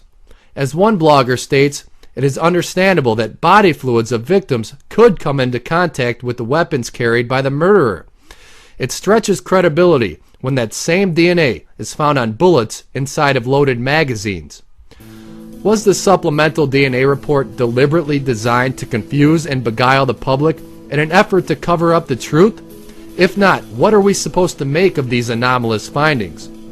The forensic science examiner is silent, so we can't expect to find an answer there. We could ask the lead Sandy Hook investigator from the Western District Crime Squad, but he, William Podgorski, age 49, died suddenly of an undisclosed illness. Lieutenant Paul Vance has proven he's unreliable, as he provided the public with false information as to where the gunman was found. In a CBS interview, he quite matter-of-factly stated that the gunman was found in the hallway. However, we learn he was supposedly found in the classroom. And where was the gunman found? In the hallway. Outside of classroom. Correct. Perhaps the press would help investigate these seemingly blatant inconsistencies. However, they have proven as well to be silent on such issues. The organization Able Child stated it best. Prior to the release of the investigative report, the Courant was all over the shooting at Sandy Hook, but has failed to report on investigative details that scream for answers. It's one thing for lawmakers to ignore investigative material, but when a leading press organization blatantly fails to report on important investigative details, the people of the state truly are not being served. And finally, with all of the inconsistencies and lies surrounding the event, how can we be certain if DNA samples from the crime scene were really processed? Judging by the few unredacted photos we have of Classroom 8, the classroom in which 2 adults and 15 children were allegedly murdered, we see no evidence whatsoever of a massacre. The first 2 photos are images taken just inside the classroom. The last 3 were taken after the interior had been cleared. In the end, it is difficult to come to any accurate conclusion of what the anomalous supplemental DNA report suggests. And if public officials like Vance really do view themselves as masters, then we the people, in their eyes, are the servants and don't deserve answers. If nothing else, that is what has to change.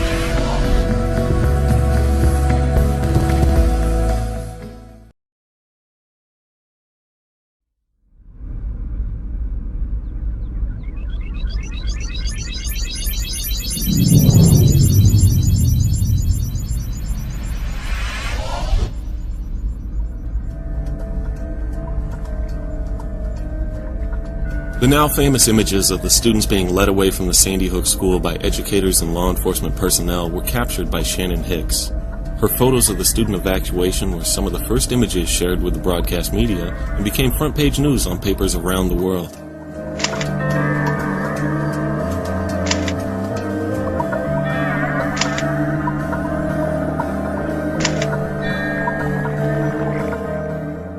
Before these pictures were released to the AP and other media hubs, Shannon made a slideshow of some of these images and uploaded her slideshow to the Newtown Bee YouTube account. This video went live on December 14th, 2012.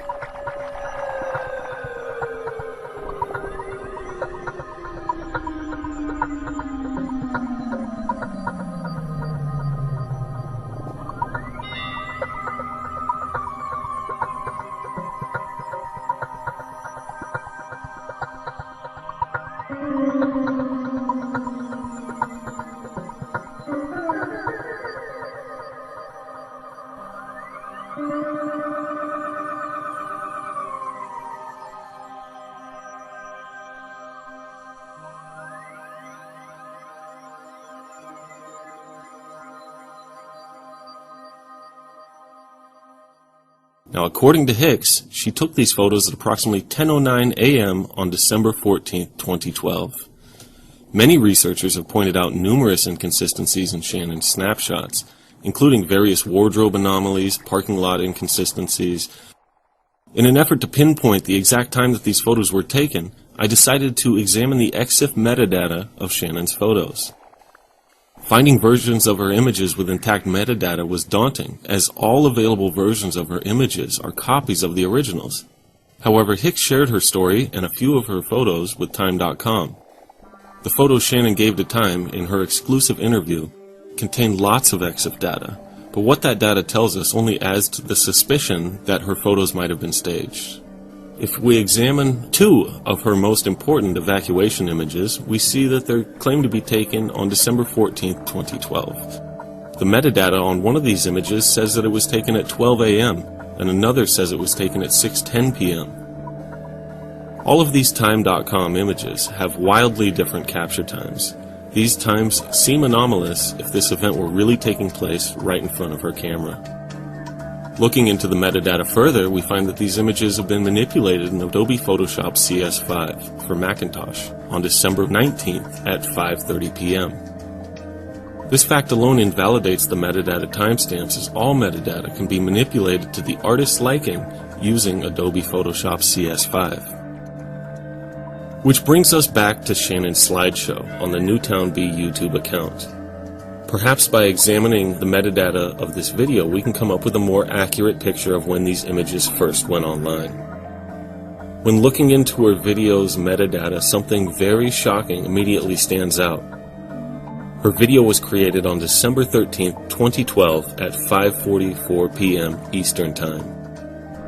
How could it be that this video was uploaded and encoded on December 13th if the photos within that video were supposedly taken the following morning?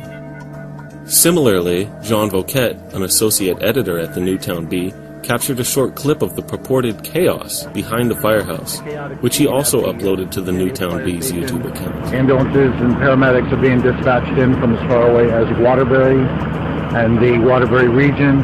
Got parents standing by. The chairman of the school board, W. Lightline, is here. Multiple school personnel, ambulance, and state police and others from throughout the location, throughout the region here at Sandy Hook School for this still developing incident. We have no idea firmly what's going on yet. We have SWAT, emergency services here from the state of Connecticut, armed and moving into the area. We have no other firm information, confirmation of injuries, victims, or any information beyond that there was an incident that possibly involved a shooting, and that we are still standing by for firm information or a press briefing. The metadata for this video also shows it was created on December 13th. This is very strong evidence that these images were taken before the event, maybe in a drill or dress rehearsal situation, in preparation for the FEMA false flag terrorism event, better known as the Sandy Hook hoax.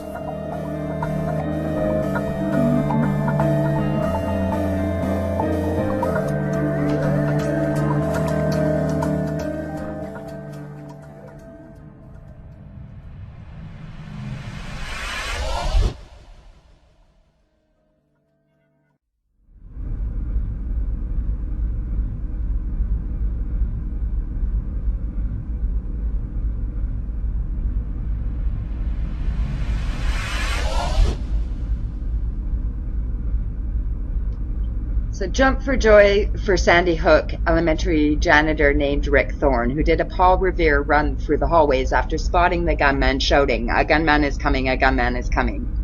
He checked to make sure the classroom doors were locked.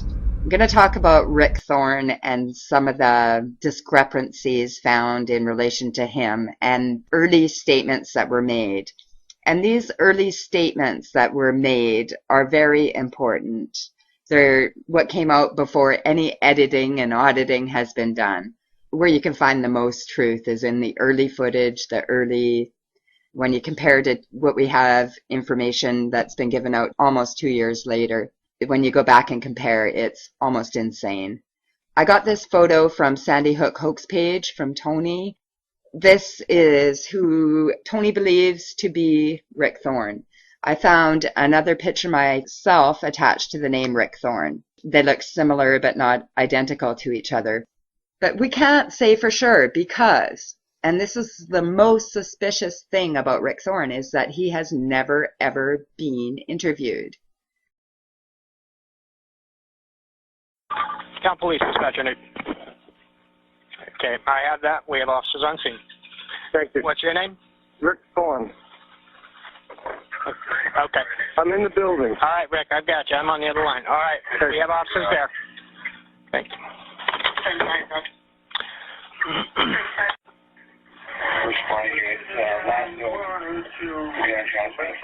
Church at Sandy Hook Center, full crew. Newtown 911, what's the location of your emergency? Hello? Are you talking to me? I am talking to you. Okay, is this Rick? 12 Dickinson Drive, Sandy Hook. Hi, Rick, is this you? Yes. Okay, we're back on the line together. Is that by PD? What was it? By the firehouse. It's by the firehouse. Yeah, we know. We got. I'm sorry. All right, Rick, you still with me? Yes. All right, what do you see now? I'm standing in the corridor. There's a watching this corridor. All right, you're watching your corridor? Yes. Okay. Next to Peter or Ryan Lanza, Rick Thorne would be the #1 guy the media would go after for an interview. Here we have the Sandy Hook Elementary School Handbook for the year of 2010-2011. Rick Thorne's name is listed here, and this is a very huge piece of evidence. If Rick Thorne, someone might say they went back and added it, it's on their web page, and that probably could be done. But if they went to the trouble to add Rick Thorne's name, who should not have been employed at that time. We'll get to that here. He was still working in Massachusetts at that time.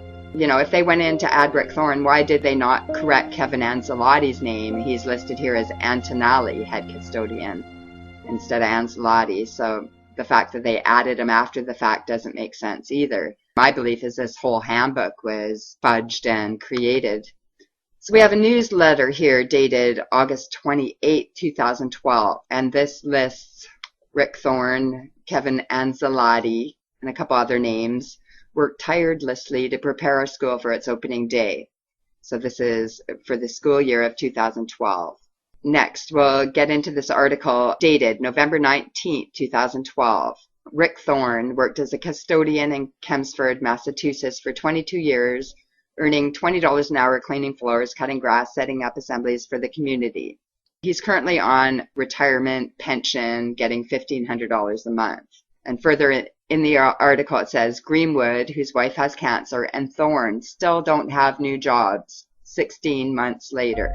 So he was fired in June of 2011. In June of 2011, he was still working for Chelmsford school system. Why is he in the 2010-11 handbook? This does not make sense. And it says 16 months later, he still doesn't have a new job. This takes us to November of 2012, that he still doesn't have a job, according to this article. So why is he in Dawn's newsletter in August? None of this lines up. This is a comment from a thread on Godlike Productions, and it's a very well-written comment, so I'm going to share this about more discrepancies involving Thorne. The Rick Thorne call, divided into 4 sections in the released 911 recordings, is extremely problematic for the conventional Sandy Hook narrative. Burton and others have Thorne accosting the gunmen before they even have time to call 911, yelling at him to stop shooting and put the gun down. Abby Clement states that when she entered the northwest hall of the school, Thorne had already run past her position towards the front lobby, some 20-30 yards away.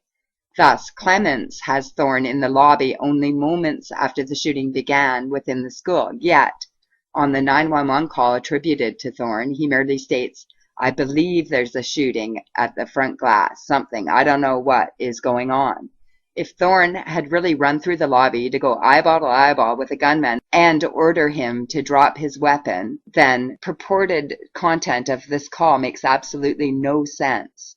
I don't know, I keep hearing popping, are not the words of a man who had just gone toe-to-toe with a mass murderer discharging a .223 Bushmaster inside a school. Also, how can one explain Thorne's omission of having seen the mangled bodies of Dawn Hochsprung and Mary Sherlock after passing them in the lobby while running through the biggest puddle of blood ever?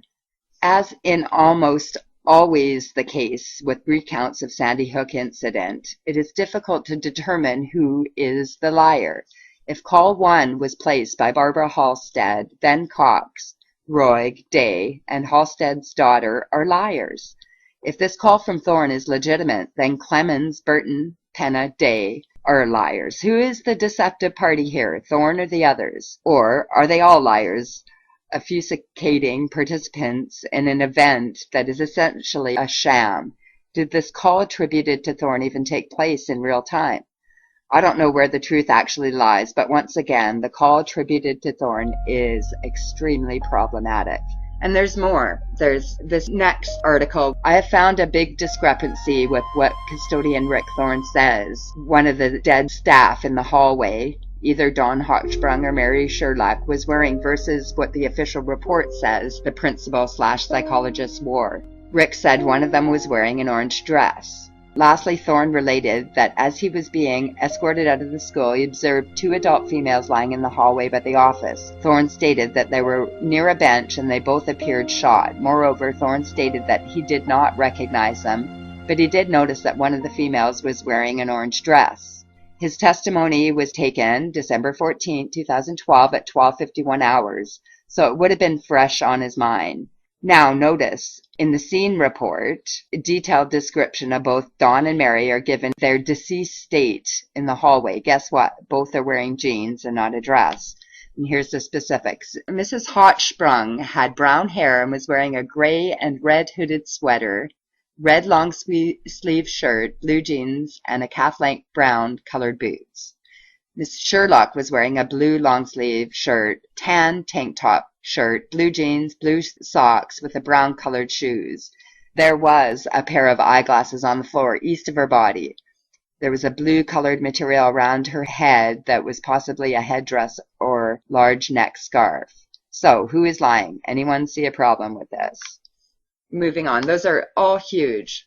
I'm going to share this from the Town of Chelmsford Annual Town Report, fiscal year of 2011. School employee payroll has Thorne listed here with a salary of $50,640.37. So that was his yearly salary.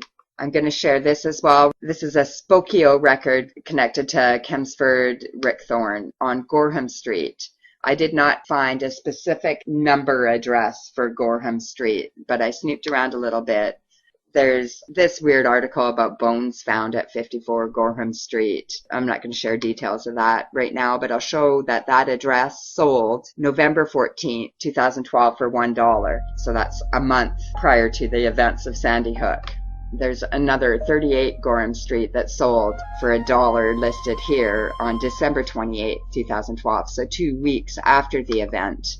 This clip here, this screenshot, shows 3 $1 houses listed on December 27, 2012. 46 Gorham, 42 Gorham, and 38 Gorham Street, all sold 13 days after the events of Sandy Hook. And then another $1 sale on February 18, 2013 on that street. So like I said, I don't have specific address and I can't tie Thorne to any of those. I just thought it was interesting enough to share. This Glenn Beck article here talks about courage and inspiration in Newtown. CT overcomes tragedy. This little clip from the Glenn Beck article says, one of the staff members at Sandy Hook took up a collection for Rick Thorne and his family and gave him a gift certificate he could use for books for his 3 daughters in college. Well, this throws me off of the trail that I was on because the person I thought to be the identity that I followed for Rick Thorne in records like Advanced Background, Intellius, to show who his family are and to try to find more on him, would be a dead end if he has 3 daughters, because the records that I found for the Chelmsford Rick Thorne has 1 daughter and 1 son, both adults, daughter married. I'm not sure 100% what the correct trail is for Thorne because we have nothing on him. There's been nothing shared on him other than what the media has put out in the 911 calls. So thank you for your interest in Sandy Hook. Take care.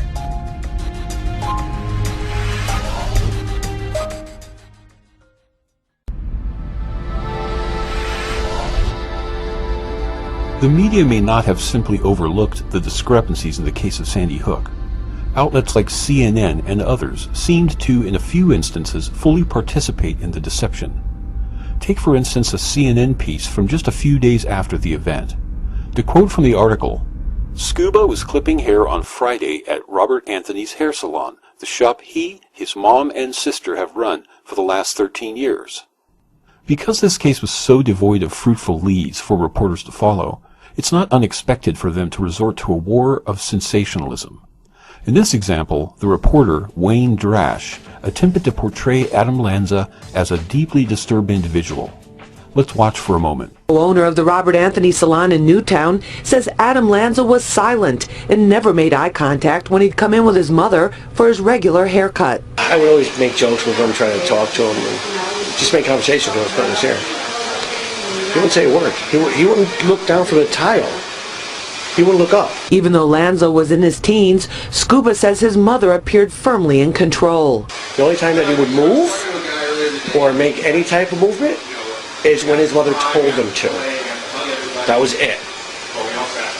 And that was the only times. The man whose comments we were just treated to is Robert A. Scuba. The article refers to him 13 times as a barber, and his comments were about cutting the young Adam Lanza's hair. Scuba puts his hand on the black barber chair. That sick son of a... The barber shakes his head. the barber's sister would tell him there was something wrong with Lanza, that he wasn't right. So I guess he's a barber somewhere in the Newtown area. The first problem with the story is there's no business licensed as Robert Anthony's Hair Salon in the area. But a person by the name of Robert A. Scuba Sr. is listed as doing business as Design Crete USA. So that part of the story checks out. While we're at it, let's see if Bob Scuba is a licensed barber. Barbers are required to be licensed after all. It appears that no barber with the last name Scuba has been licensed in the state of Connecticut since at least 1997. That's odd. The article seemed to overemphasize that Bob was a barber. Let's try another tactic and see if Bob might actually be a hairdresser. We do get a listing for Robert Scuba. Let's see the details for that listing. It shows his license is inactive and expired on August 31st, 2008. But the article stated, Scuba was clipping hair on Friday at Robert Anthony's Hair Salon. How's that possible if Bob's license expired as far back as 2008? Let's check on the license for the salon itself. Checking under Design Crete USA, its DBA, we get one result. It says it's inactive. Well, what do you know? It expired on December 31st, 2012. So it was a licensed salon on the 19th when the reporter made his visit, but it never renewed its license when it expired just a few days later and almost 2 years ago. I don't know about the owner of the salon, whether it's still in operation or under what name it might currently be licensed, but I think it's a fair assumption to make that the comments made by Robert Scuba were strictly for effect only.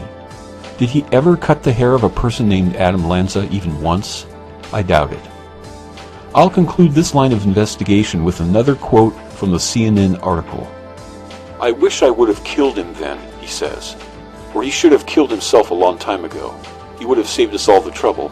He should have run in front of a bus or some other type of terrible death. He should have done it to himself. It would have saved all those kids and parents the trouble. I should have slipped and stabbed him by accident. It would have been a lot better for those people.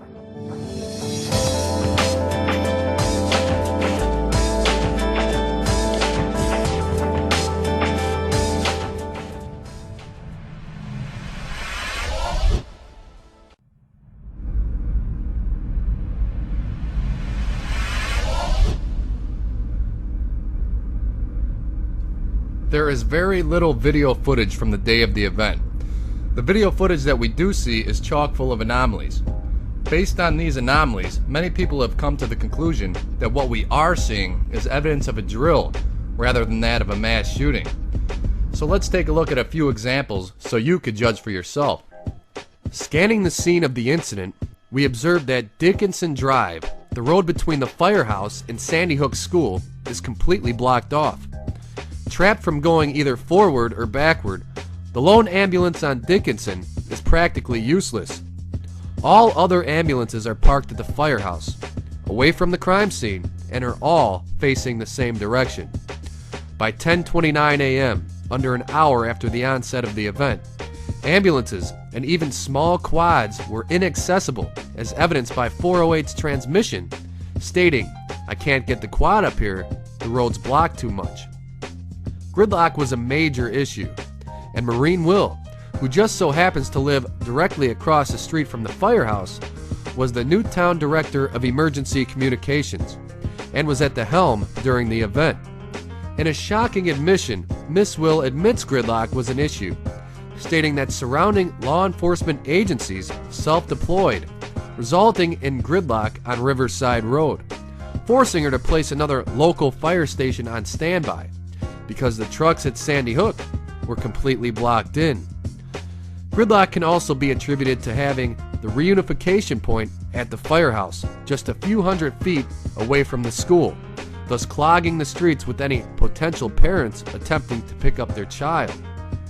At the school, there is no evidence of a chaotic scene. There is a fire truck that was granted access, but curiously, there are no ambulances. Now note, it has been established through matching the highly questionable police report and the police and fire department scanner feeds with the aerial feed that we arrived at a time frame between 10:36 and 11 a.m. and that's for the helicopter footage that we see. Also take note that if we believe the official story, Nurse Sally Cox and Secretary Barbara Halstead hid in a closet in the exact same area where the state police were conducting the investigation until 1:15 p.m. for approximately 4 hours. So why is this important? It's important because this proves that not everyone was accounted for at the time of the aerial footage. Yet we see blocked ambulances, gridlock, and zero sense of urgency. Emphasizing the lack of urgency even more, let's take a look at this police dashcam video. At 12:21 p.m., just under an hour prior to Sally Cox and Barbara Halstead coming out of the closet, no pun intended of course, these officers decided it was a good idea to bust out the snacks, chips, bananas, and bottled water during a mass shooting investigation. Mind you, deceased innocent little first graders are allegedly just feet away from the vehicle, but somehow they were able to stomach and ingest food and beverages. These are the same officers who received millions of dollars in compensation from the federal government for healing. For instance, August 28, 2013, the Washington Times reported that the federal government would send $2.5 million in taxpayer money to Connecticut police agencies to help the community heal. On June 17, 2014, the Obama administration dished out another $7.1 million to Newtown's first responders, victims' families, and law enforcement. The obvious question here is, why would law enforcement need extra enormous sums of money for simply doing their job? But even more bizarre is the fact that these officers were able to take a break in the action, while some people were yet to be accounted for. Many people have wondered if gridlock was deliberately done to prevent certain EMTs who weren't in the know from going into the school. After all, it wasn't until 10 a.m. when a meeting occurred between Sergeant Cario and Danbury Director of Emergency Medical Services Matthew Casavecchia took place. Up until this point, nobody, except for certain members of law enforcement, were allowed inside. In the end, not one EMT, outside of any law enforcement agents who may or may not have assessed any alleged victims, was allowed in until it was too late. Matthew Casavecchia and his two accomplices were brought in after the fact. And other EMTs, such as 44-year-old EMT James Wolfe, gave helpless statements saying, quote, "It was difficult to see, and especially because we weren't in action doing things trying to save people. You may not be able to save everybody, but you damn well try. And when we didn't have the opportunity to put our skills into action, it's difficult," unquote. And Sophia Smallstorm, in her memorable presentation on Sandy Hook, outlined how ludicrous it was to not have attempted all measures in rescuing children from the school. While we did see start tarps on the day of Sandy Hook, they were empty. The white mounds you see in these pictures are actually emergency gear. Ambulance crews learned that no bodies were coming out. They would be kept in the building to which only the police had access. Ambulances were made to wait down the street at the firehouse. This is what was posted on an internet forum about the emergency response at Sandy Hook. I'm going to read it to you. The main sticking point is the EMS services did not behave within their normal scope. A mass shooting would have had trauma helicopters flying children out one after another, performing CPR the entire way to the hospital, and patients would be declared dead at the hospital after extensive measures were taken to try to save lives. I've been in the ER for 5 years, and we get all code blue patients. We get 80-year-old nursing home patients that have not been breathing for 20 minutes, with no chance of survival. And we perform CPR and necessary medical intervention with the chance that patients may regain a pulse. On that horrible day on Friday, you guys were assigned to a triage area, and it didn't unfortunately end up being used. That must have been just a sickening feeling to be there at this triage unit and then realize there's not people coming in. At the time, a few times during the incident, I actually thought to myself, Should I be hoping that this area was filled with injured people? Despite the fact that there was acknowledgement of gridlock, blocked ambulances, and perhaps evidence of negligence, at the time of this production, there is yet to be even a single lawsuit made by the parents of the alleged victims. Now, there are plenty of reasons why people think Sandy Hook was a drill gone live. Remember the footage of the parents walking aimlessly at the firehouse? All right, it gets really interesting in a minute, and you're going to see, without a doubt, how the people are recycling back into the building. All right, now the helicopter's pulling out. See the line of people there? See the line of people? All right, we're coming up to the front. Look how they're coming back in. They're taking that turn. Watch them take the turn. Up. And they're coming right back into the building. Now, skeptics erroneously have attempted to denounce this evidence as manufactured and looped by YouTubers. Yet, as we can see, before the helicopter video pans out, the people are just filing right back into the firehouse. Yes, arrows were given out by various YouTubers to show the characters looping around. And yes, songs were attributed to the edited versions of the videos to clearly show how ludicrous it all is. And yes, the video is played forward and backward right before it pans out to show clearly where the people are headed. But this tape, quite clearly, is not looped, and we can clearly see people walking in circles. When we focus on individual people in the video, we see the same anomalous behavior. The kid in the yellow Under Armour shirt is the best example of this. Throughout the time he is observed, he just walks aimlessly around, in circles. He does this until a lady walks up to him and ushers him away. Now, did this lady notice that he was a little too blatant in his attempt at creating a chaotic scene? Now take a look at the man in the gray sweatshirt. His name is Joseph Wasick, and his daughter Alexis gave several interviews to the media throughout the day. He enters the video at around 50 seconds in when he exits the firehouse door and then walks around. He is seen again going back inside the firehouse at about 4 minutes and 10 seconds into the video, and then at the end of the video he is seen exiting the building once again at around 10:21 into the video. If you pay close attention to the individual people in the footage, you will notice the same awkward behavior of walking in and out of the firehouse doors, of course without a child. And to clear up any confusion you may have about the dashcam videos and the lack of evidence of a mass evacuation, let's take a look at the police report.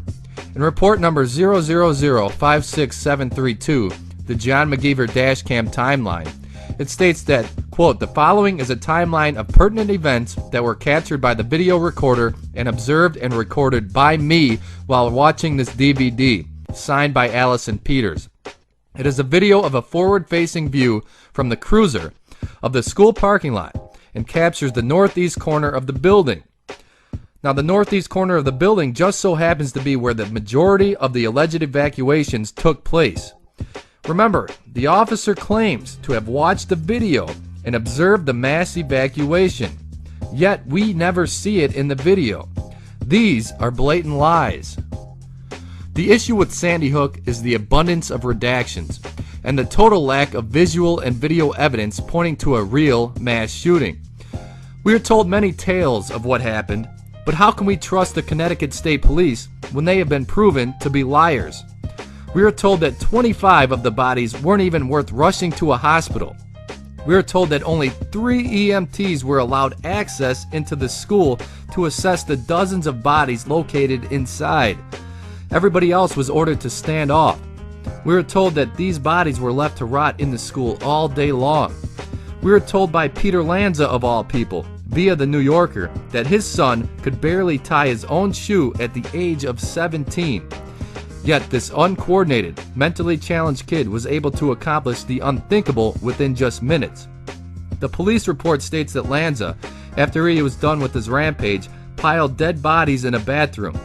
Before this, the police report states that he aimed his gun at each person before he shot them, not saying anything, but meticulously pointing. He was able to do this and fire off 150 rounds within just minutes, killing 26 people. Is it any wonder that people question the official story?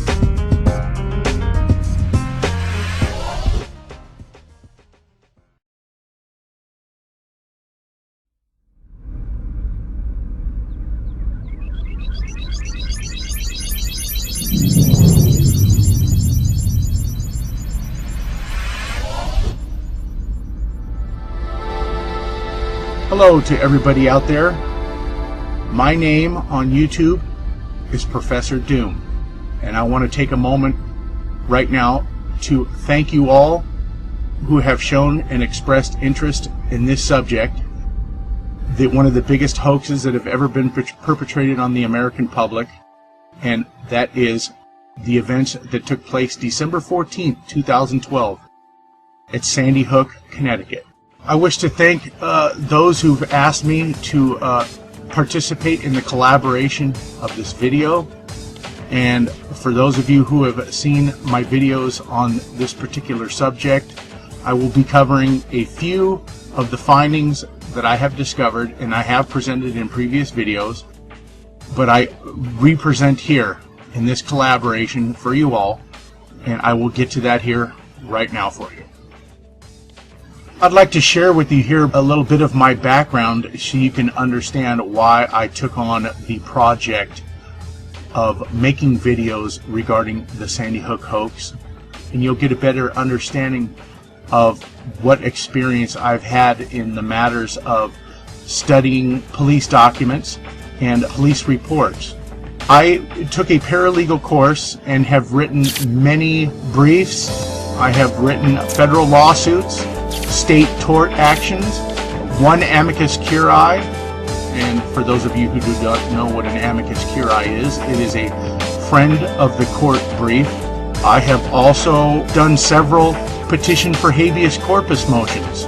With my experience in studying police reports in writing up some of my habeas corpus petitions, that's what got me interested in the Sandy Hook documents that were provided for researchers and people who were just expressing interest in the subject of the Sandy Hook event. So let me get on now with my very first document here that I want to show you. This document here is from the Connecticut State Police, and you will be able to see here in their reports, and a lot of these reports were just from the Federal Bureau of Investigation, and the Connecticut State Police was reporting what the FBI had reported to them. And in this report here, it goes on to state thus: the shooter schooling began at Sandy Hook Elementary School and moved on to Newtown Middle School for 5th and 7th grades.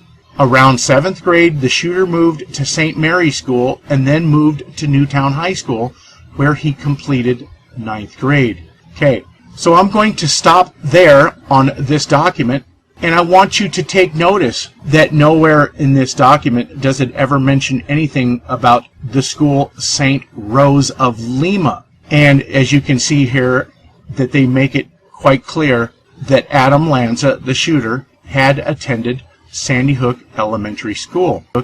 We can see in this document here, this is an official police document that was provided for researchers.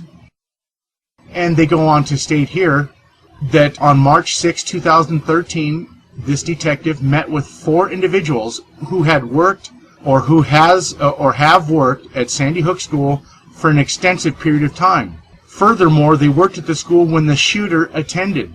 Through the memory of the aforementioned yearbooks and a Sandy Hook school map, were able to obtain which classrooms the shooter was in while he attended Sandy Hook School. With those 2 documents alone, you would get the sense that Adam Lanza did in fact attend Sandy Hook Elementary School. Yet there appears to be conflicting documents with the 2 documents that I just presented to you right there.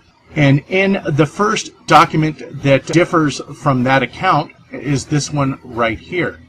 This document here was written up by Rachel Van Ness after they requested permission from Adam Lanza's father, Peter Lanza, to obtain all school records for Adam Lanza from Newtown, Connecticut.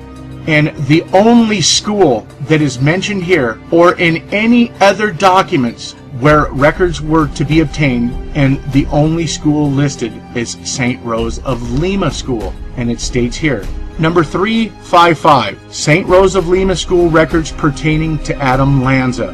Didn't we just see in the very first document that I presented that the only schools that were mentioned were Sandy Hook, Newtown Middle, St. Mary's, and the high school? there is no mention in that document at all that Adam Lanza ever attended St. Rose of Lima School. So why is it that they are making the claim that he attended Sandy Hook when this document and Peter Lanza refute that claim? And they are specifically requesting school attendance records for St. Rose of Lima only and no other school at all. Now I want to show you the next document, and I want to remind you I've poured through every document that they presented for researchers. And we're talking over 1,000 of these documents. And the only document that reports an official request by subpoena for the school records of Adam Lanza was made to St. Rose of Lima. St. Rose of Lima school records, subpoena served. On 1/2/2013, I served Principal Mary Rose Maloney with a subpoena for Adam Lanza's school records. And they claim that they did in fact receive the school records. How come in none of these documents is there any request by subpoena for the school records of Adam Lanza from Sandy Hook Elementary, from Newtown Middle School, or from any other school for that matter? Only this one. And that seems to be in complete contradiction to the document stating by the Connecticut State Police and the Federal Bureau of Investigation that Adam Lanza attended Sandy Hook Elementary School.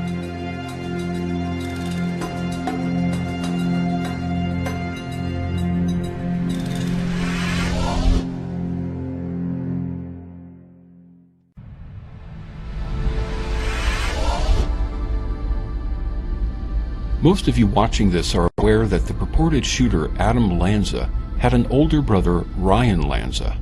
Ryan was reported to be employed by the accounting firm Ernst & Young at the time of the Sandy Hook incident. I touched on Ryan earlier, just briefly, but it's worth learning a bit more about him as it relates to another anomaly. To begin with, the initial reports of the Sandy Hook event cited anonymous sources as claiming the perpetrator was one Ryan Lanza. The gunman was identified at 11:28 as, again, 24-year-old Ryan Lanza of New Jersey. They're also going to locations associated with the shooter, not just directly associated with Ryan Lanza, his residence, and they're looking for a location in New Jersey there. Cops have identified the shooter as a 24-year-old man, Ryan Lanza. We have just now confirmed apparently the shooter is identified. He is 20-year-old Ryan Lanza. The shooter, it is Ryan Lanza. Ryan Lanza is the shooter. The shooter has been identified to me by a source as Ryan Lanza. Ryan Lanza. A short time later, the media accounted for this discrepancy by claiming the ID was made by identifying documents on the deceased shooter. Apparently, Adam was carrying Ryan's driver's license for some unexplained reason. Some accounts claim it was Ryan himself that suggested Adam might have his ID. Others who were following the story in those first few days remember reading about Ryan's reaction to being identified as the shooter. The following posts were made to his Facebook account. Everyone shut the fuck up. It wasn't me. I'm on the bus home now. It wasn't me. It wasn't me. I was at work. It wasn't me. Fuck you, CNN. It wasn't me. These reactions are not unusual considering the unlucky situation Ryan appeared to have been in. Not to mention that, following the media's false report, Ryan reportedly received a number of death threats through social media. Ryan was reportedly living with either his girlfriend or a roommate in Hoboken, New Jersey, while Adam reportedly lived with his mother, Nancy. Ryan reportedly stated he hadn't seen or spoken to his younger brother in about 3 years at the time of the event. Later, on the day of the supposed shooting, Ryan was taken into custody for what they claimed was his own protection. I can't locate anywhere in the official report details of an interview between Ryan and law enforcement officials. However, there are Hoboken police and FBI records that contain some details of the arrest of Ryan and a very detailed interview from the day of the event, but the name of who's being interviewed is redacted. Still, because the details given are so specific and appeared to come from someone with intimate knowledge of the Lanza family, it's a fair assumption that the person being interviewed is Ryan. Another document refers to one of the interviewees on that day having an alibi. Someone that morning had made a purchase at a Dunkin' Donuts using their credit card, which from their use of the word alibi seems to have satisfied investigators that they were not directly involved in the shooting. It's worth noting that there were other unusual reports in those first few days, including that he lived with his father, Peter Lanza, that his girlfriend and a friend were missing, and that his father was found dead in his home, but not his home in Stamford, a home in Hoboken. Outside of the initial blitz of Facebook posts and the media's reporting of Ryan in those first few days, nothing else about Ryan has been reported. Sure, there have been blogs posting questions like, "What happened to Ryan?" or "Is Ryan still in custody?" But nothing has been reported about Ryan's current status. Does he still work for Ernst & Young? Does he still live in Hoboken? Has anyone seen or heard from him in recent months? Even more unusual is that Ryan himself hasn't emerged to give a statement. Even if Ryan were concerned about what line of questioning he might face if he were to present himself to the media, he could have simply issued a statement or arranged for an interview under tightly controlled conditions. The bizarre mix of reports, statements, and details pertaining to Ryan and Adam are too numerous to cover in depth in this report. But, just working with the elements I've presented, I'm sure you would have difficulty trying to piece together a storyline that could account for most of the details and false reports. There appears to be some kind of deception going on here, but exactly what that is, I can't speculate. Which brings me to one of the more interesting theories having emerged in the ensuing months that attempts to account for at least some of these anomalies. It is being speculated by some that the persons being reported as Adam and Ryan Lanza are actually the same person. Having researched this case since the day of the event, I admit that I cannot refute the theory and remain open to it. Most who posit the theory speculate that Ryan was once named Adam and changed his name sometime around 2009.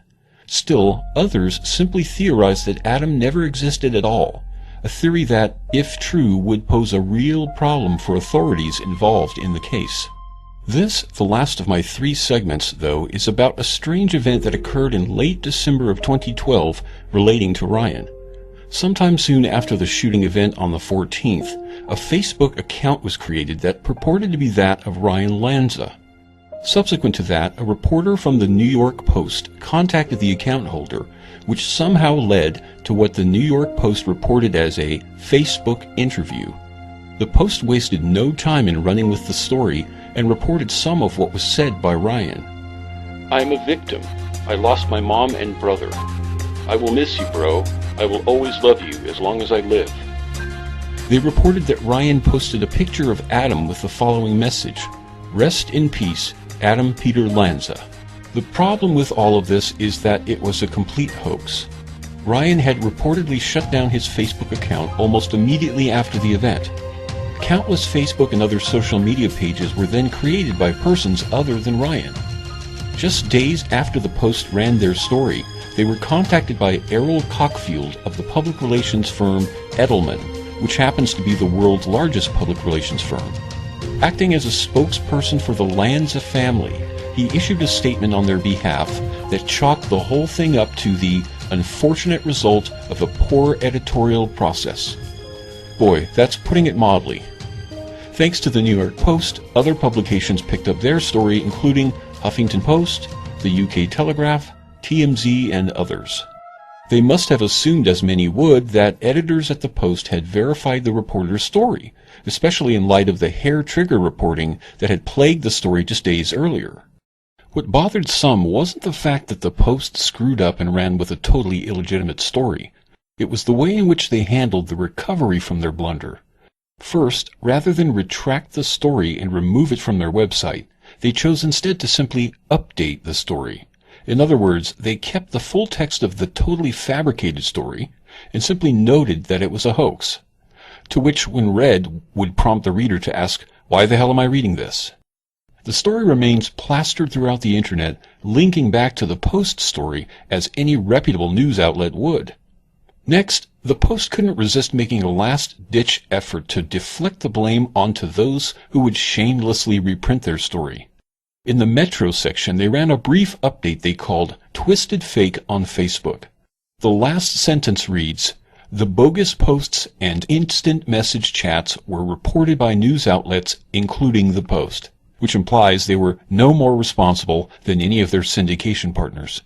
Someone needs to inform the author, Chuck Bennett, that the Post doesn't just reprint the work of others. Sometimes they break real scoops, even if it is all make-believe. If that all wasn't weird enough, there's the matter of the public relations firm that issued the statement denying that Ryan had any communication with the Post. As I mentioned, the firm Edelman was somehow retained by the Lanza family to handle this issue and potentially others. They are the largest PR firm, and their niche is big business, not representing two guys looking to maintain their privacy. Representing Edelman on behalf of the Lanzas is Errol Cockfield. Errol is an interesting character. He doesn't strike me as being the company's top agent, but he certainly has his share of sticky situations under his belt. The woman that was mentioned in the Post piece today, when asked by a reporter from the Post, this $1,000 payment, did you work for, at any time did you work for Patterson? She said, no, I hardly know him. And yet there's a $1,000 payment to her. How do you reconcile that? Well, I think this has been a very emotional time for some of the folks involved in these inquiries, and as I mentioned before, there's been an effort to sort of reconstruct history. You may not remember where you were in 2002, every period for the year 2002 or 2003. He was press secretary to New York Governors Eliot Spitzer and David Paterson during the periods of scandal for both. He was chief of staff to the New York State Democratic Conference and was press secretary for the Empire State Development Corporation, New York's primary economic development agency. Before his stints in government and PR, he was a reporter for 12 years and actually worked at the Hartford Courant. Let's wrap up this tangled mess with a brief quote from a blog called The Crisis Buzz, which featured Cockfield as a speaker at an event in 2013. Errol Cockfield is a vice president at Edelman, a global public relations firm, where he advises corporations on crisis and issues management. Cockfield specializes in developing strategic communications plans to mitigate risk as well as proactive messaging to strengthen reputations. Assuming that Edelman has no need to service individuals like the Lanzas, I wonder which corporation Cockfield is advising behind the scenes.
What is the value of a human being, of a child, of a victim of tragedy? What makes the value of one person worth more than the value of another? When is enough enough?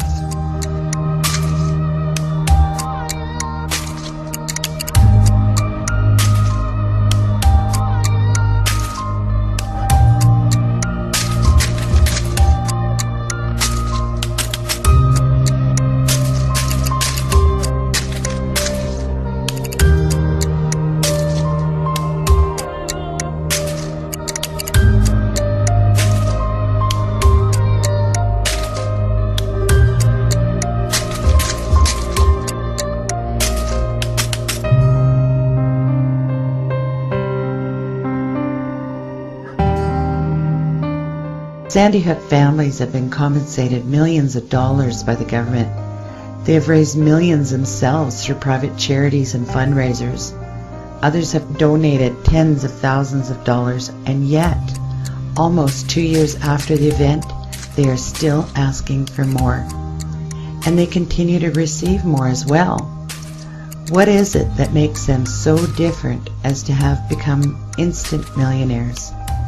If this event was real, do you think it is morally right to use the death of a family member in order to solicit annual goals of tens of thousands of dollars? Some families are even documented as having an annual goal of upwards of $500,000, and that's not counting government grants that they were awarded. Deaths occur every day in the United States, and just about every one of those families must deal with tragedy on their own, struggling to make ends meet. But we know Sandy Hook is different, much different. After seeing all of the anomalies, inconsistencies, and lies surrounding the official story, one can't help but think that all the charities, funds, federal grants, and donations are just part of a gigantic payoff scheme. Take a look for yourself at the millions of dollars flowing into Newtown, and then make up your own mind as to what you think is going on.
When the president revealed his $500 million gun control plan in early 2013, he used Sandy Hook as his justification. "Now is the time" was the motto.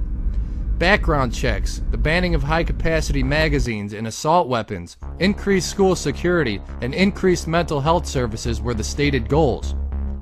The parents of the alleged victims walked hand in hand with this plan, using the exact same language as outlined in the proposal. Now is the time to Following act. the signing of the New York SAFE Act, the Firearms Safety Act, and the Connecticut Gun Control Bill, Connecticut, Maryland, and New York were the first three states to become affected by the plan, causing an outcry amongst citizens.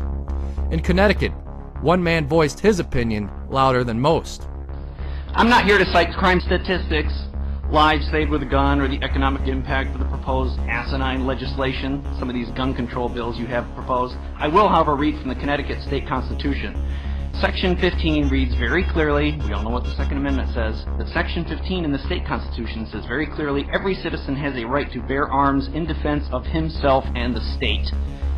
There's no registration, there's no permitting, there's no background checks. It's quite clear.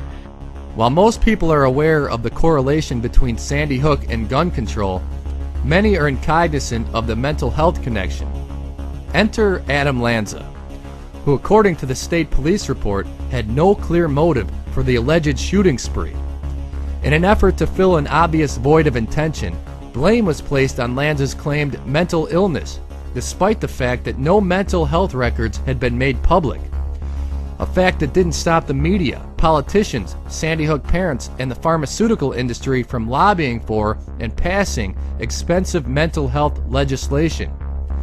Confirmation on Lanza's mental health history is blurry at best.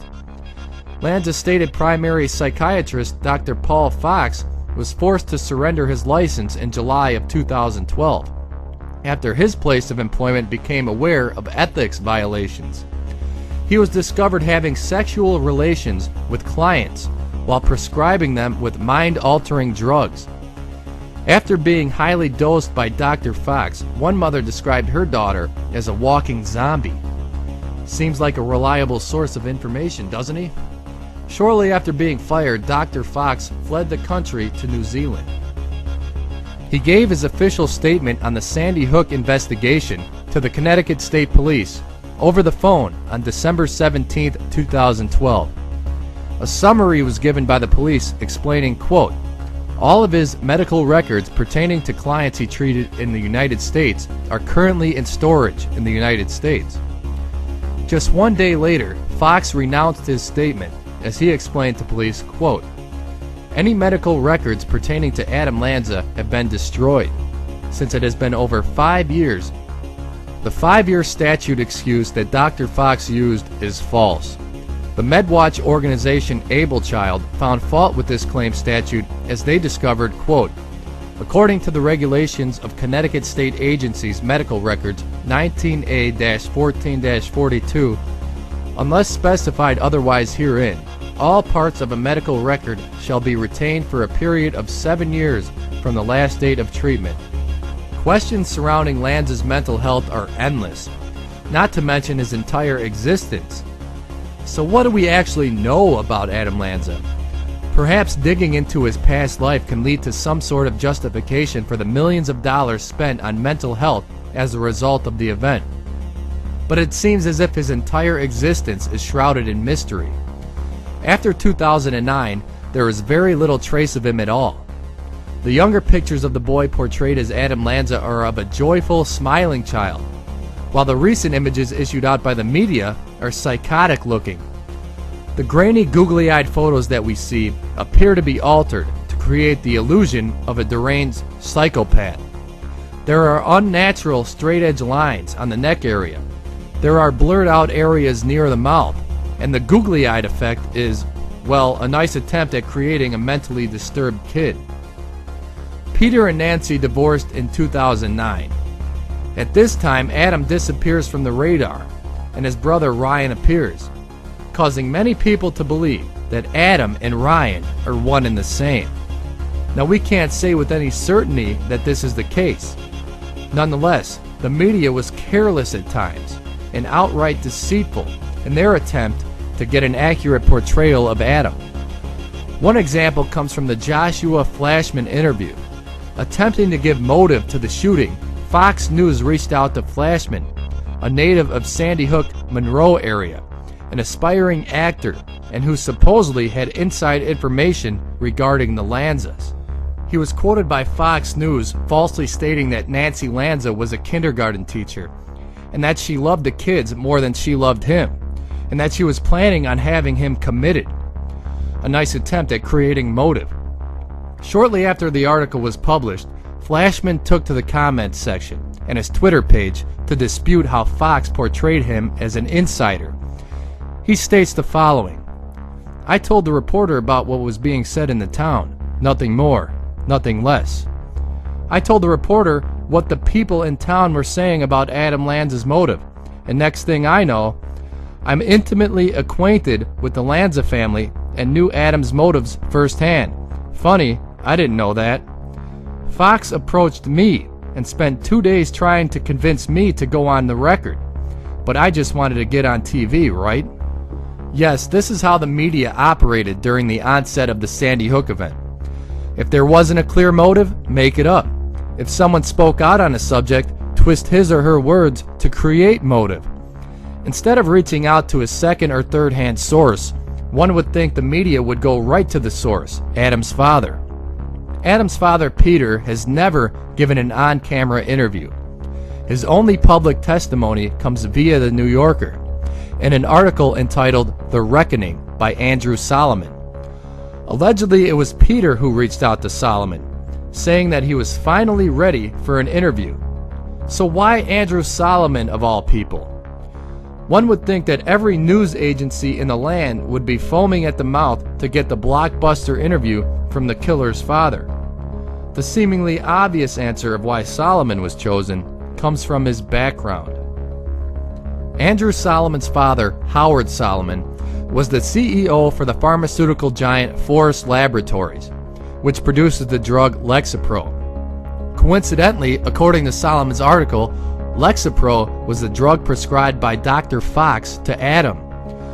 The article states that Adam discontinued use of this drug, thus giving the illusion that if only he kept up his dosage, the entire Sandy Hook event would have never happened. Now keep in mind, the police report contradicts Solomon's article, as it doesn't mention Lexapro as the drug prescribed to Lanza. Instead, it mentions Celexa. Now, shockingly, Celexa is the drug that turned Solomon's Forest Laboratories into a giant. Let's quickly take a look at the police report to cover the specifics. Kathleen Koenig, the nurse specialist working alongside Dr. Paul Fox, gave her testimony to the police. She stated that Celexa was the drug prescribed to Lanza and that Nancy Lanza was, quote, non-compliant, unquote, in giving Adam the prescribed dosage. According to the police report, Koenig attempted to convince her that Celexa was not causing any adverse reactions Adam may be experiencing. And according to Solomon, Koenig was worried about Adam Lanza never taking psychotropics again. Ironically, Andrew Solomon, the man telling the story of Adam through Peter, grew up mentally ill. For years he battled depression, going to extremely bizarre measures as to even travel to foreign lands and try shamanistic tribal blood rituals to cure his illness. To quote Solomon, "So I sat there, naked and completely covered in animal blood, with flies gathering, as they will when you're naked and covered in animal blood, and I drank a Coke." Growing up, Solomon was surrounded by psychotropic drugs. According to his story, he eventually found a way to cure his depression through an undisclosed cocktail of pharmaceuticals. Now, while promoting the drug Celexa, his father would use him as the poster boy of how pharmaceuticals could change one's life. So here we have the Adam Lanza story of a mentally disturbed kid, discontinuing his use of psychotropics, ultimately leading to a mass shooting event. And then we have, on the other side, Andrew Solomon's story of where psychotropics cured a lifelong battle of depression. Is there anybody out there that does not see a clear angle here? Oh, and I forgot to mention that Andrew Solomon is a member of the elitist Council on Foreign Relations, the most influential think tank in the U.S.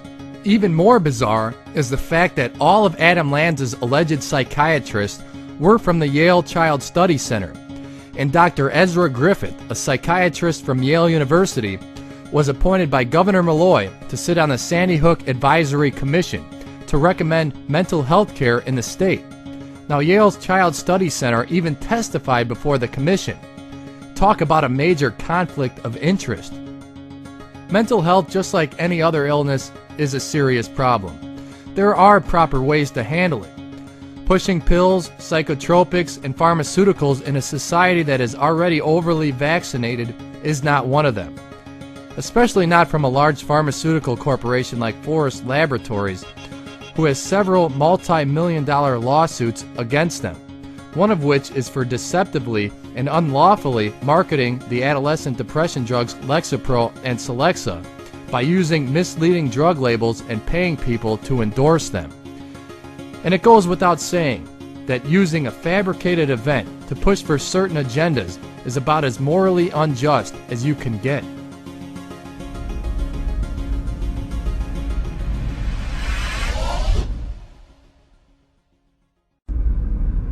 The preceding documentary was just the tip of the iceberg on the avenue that is Sandy Hook. As one delves deep into the endless intersections and rabbit holes of research, one can't help but see a single constant theme. That is the overwhelmingly consistent approach by the authorities to conceal and redact any critical information that might prove or disprove this event. Is it too much to ask for the Connecticut State Police to release the mass evacuation video that they claim to have on their dash cams? Evidence that shouldn't be harmful or disrespectful to anybody. As we have seen, the police dashcam timeline does not match what is alleged to have occurred. With this knowledge, we can only conclude that the Connecticut State Police have lied. Or what about information regarding Adam Lanza? As the alleged killer, any release of Lanza's information should not be disrespectful or traumatizing. So where is Lanza's driver's license in the crime scene photos? Why was he allegedly carrying his brother's ID? And why don't we see a copy of that in the photos? If the Ryan Lanza ID story was fabricated, then why was he brought into custody miles away from the crime scene in New Jersey? There are endless questions that need to be answered. We're not going so far as to ask for potentially gruesome pictures of deceased bodies or pools of blood consistent with a mass shooting, but because the Connecticut State Police has redacted much less traumatizing information, one can't help but ask, do these photos even exist? Bulldozing the school to the ground instead of making renovations, and a $50 million destruction and rebuilding project in which Consigli Construction was required to sign a gag order only adds even more fuel to the fire. Was the demolition done to conceal the truth of what happened that day? Whatever the case is, merely gathering, collecting, and knowing all of the anomalies, inconsistencies, and lies within the Sandy Hook narrative does us no good until some sort of action takes place, a type of action that may convict possible conspirators. This is where you step in. Independent Media Solidarity is the name we chose to represent our loose-knit group because of our shared interests. One of those interests is the purported shooting that took place in Sandy Hook, Connecticut. As individuals, we have proposed unique solutions and strategies to resolve this problem. And by resolving the problem, we mean to achieve full disclosure of what took place on that day and of related matters. Full disclosure is the goal. We are confident that what is disclosed will be shocking and of the utmost concern to most Americans. From the antisocial teenager rebelling against their parents to the middle-aged, 5-time juror and veteran of the Gulf War who has a strong sense of patriotism, the stark reality of what their government is capable of will likely cause an unprecedented interest in preventing these things from happening again. And through that shared interest, a national conversation and debate over the issues, we believe a solution will be found. However, there is no one-size-fits-all strategy of achieving that disclosure that would satisfy us all. Thankfully, we all share the common goal of disclosure to build upon. The consensus amongst the group is that the Sandy Hook event is largely or entirely fraudulent. To what degree is not certain. The extent of the criminality and how far it reaches into other areas is likewise not certain. However, the group is equally or even more concerned about the greater implications, the ripple effect. You may have seen for yourself how this totally repugnant act has already taken its toll on our society. It's nothing less than ongoing terrorism, but it's a scam, and one that not all of our neighbors can see as clearly as we do. Does it really matter whether the purpose was to usher in gun control measures, or to gain more stringent control over us by widening the net of mental health diagnosis, or to demoralize us so we accept even more unaccountability of government? We think you'll agree that any degree of fraud committed for any purpose is not good for our nation and our world. If you agree, then please help us do what has to be done to achieve the disclosure we seek. But before I explain exactly how you can help, I want to briefly attempt to answer any remaining objections. We don't intend at this point to change the minds of those who accept the official account as legitimate and truthful. Neither do we want to fall into the trap of debating the legitimacy of the event, when not having access to the information puts us all at a disadvantage. The point of the presentation you just watched is to sufficiently arm you with the information available and what was found in our investigation. Information that led us to overwhelmingly conclude that the official account is not trustworthy. Some people object to any solution that involves challenging government authority. Even though they may strongly suspect that crimes have occurred, they doubt that the people have the right to accuse their public officials. Or they may simply think that no mechanism exists to force officials to turn over anything that hasn't already been turned over. To these people, we first caution them that it's not uncommon for people to harbor misplaced respect for authority that was never earned in the first place. We've all heard the point being made that politicians lie, and there is exponential growth in examples of public officials shirking their responsibilities and committing crimes ranging from embezzlement to treason. The result of countless debates and determinations throughout history is a general consensus that governments should only be granted as much authority as they were deserving of. Not all people, even those very suspicious of the Sandy Hook event, think it warrants an organized response. Some argue that, given all the conflicts and crises taking place here and elsewhere, their time would be better spent in efforts to resolve other problems, or they doubt that anything that could be achieved would benefit them in any direct way. So it's a value proposition where they don't see much value. To these people, we suggest they consider this. Think of this as a crime of conspiracy and consider the possibility that the conspirators could be convicted, effectively preventing their ability to commit further crimes. It's very hard to gauge, but still very likely, that other crimes, yet to be connected in any way to the Sandy Hook conspirators, have taken place or will take place. Convicting them in this case would likely prevent these future unrelated crimes as well. Lastly, we ask that you not disregard the impact on our society's thinking that could come from exposing this fraud. We don't think it's unreasonable to expect other suspicious events would come under similar scrutiny.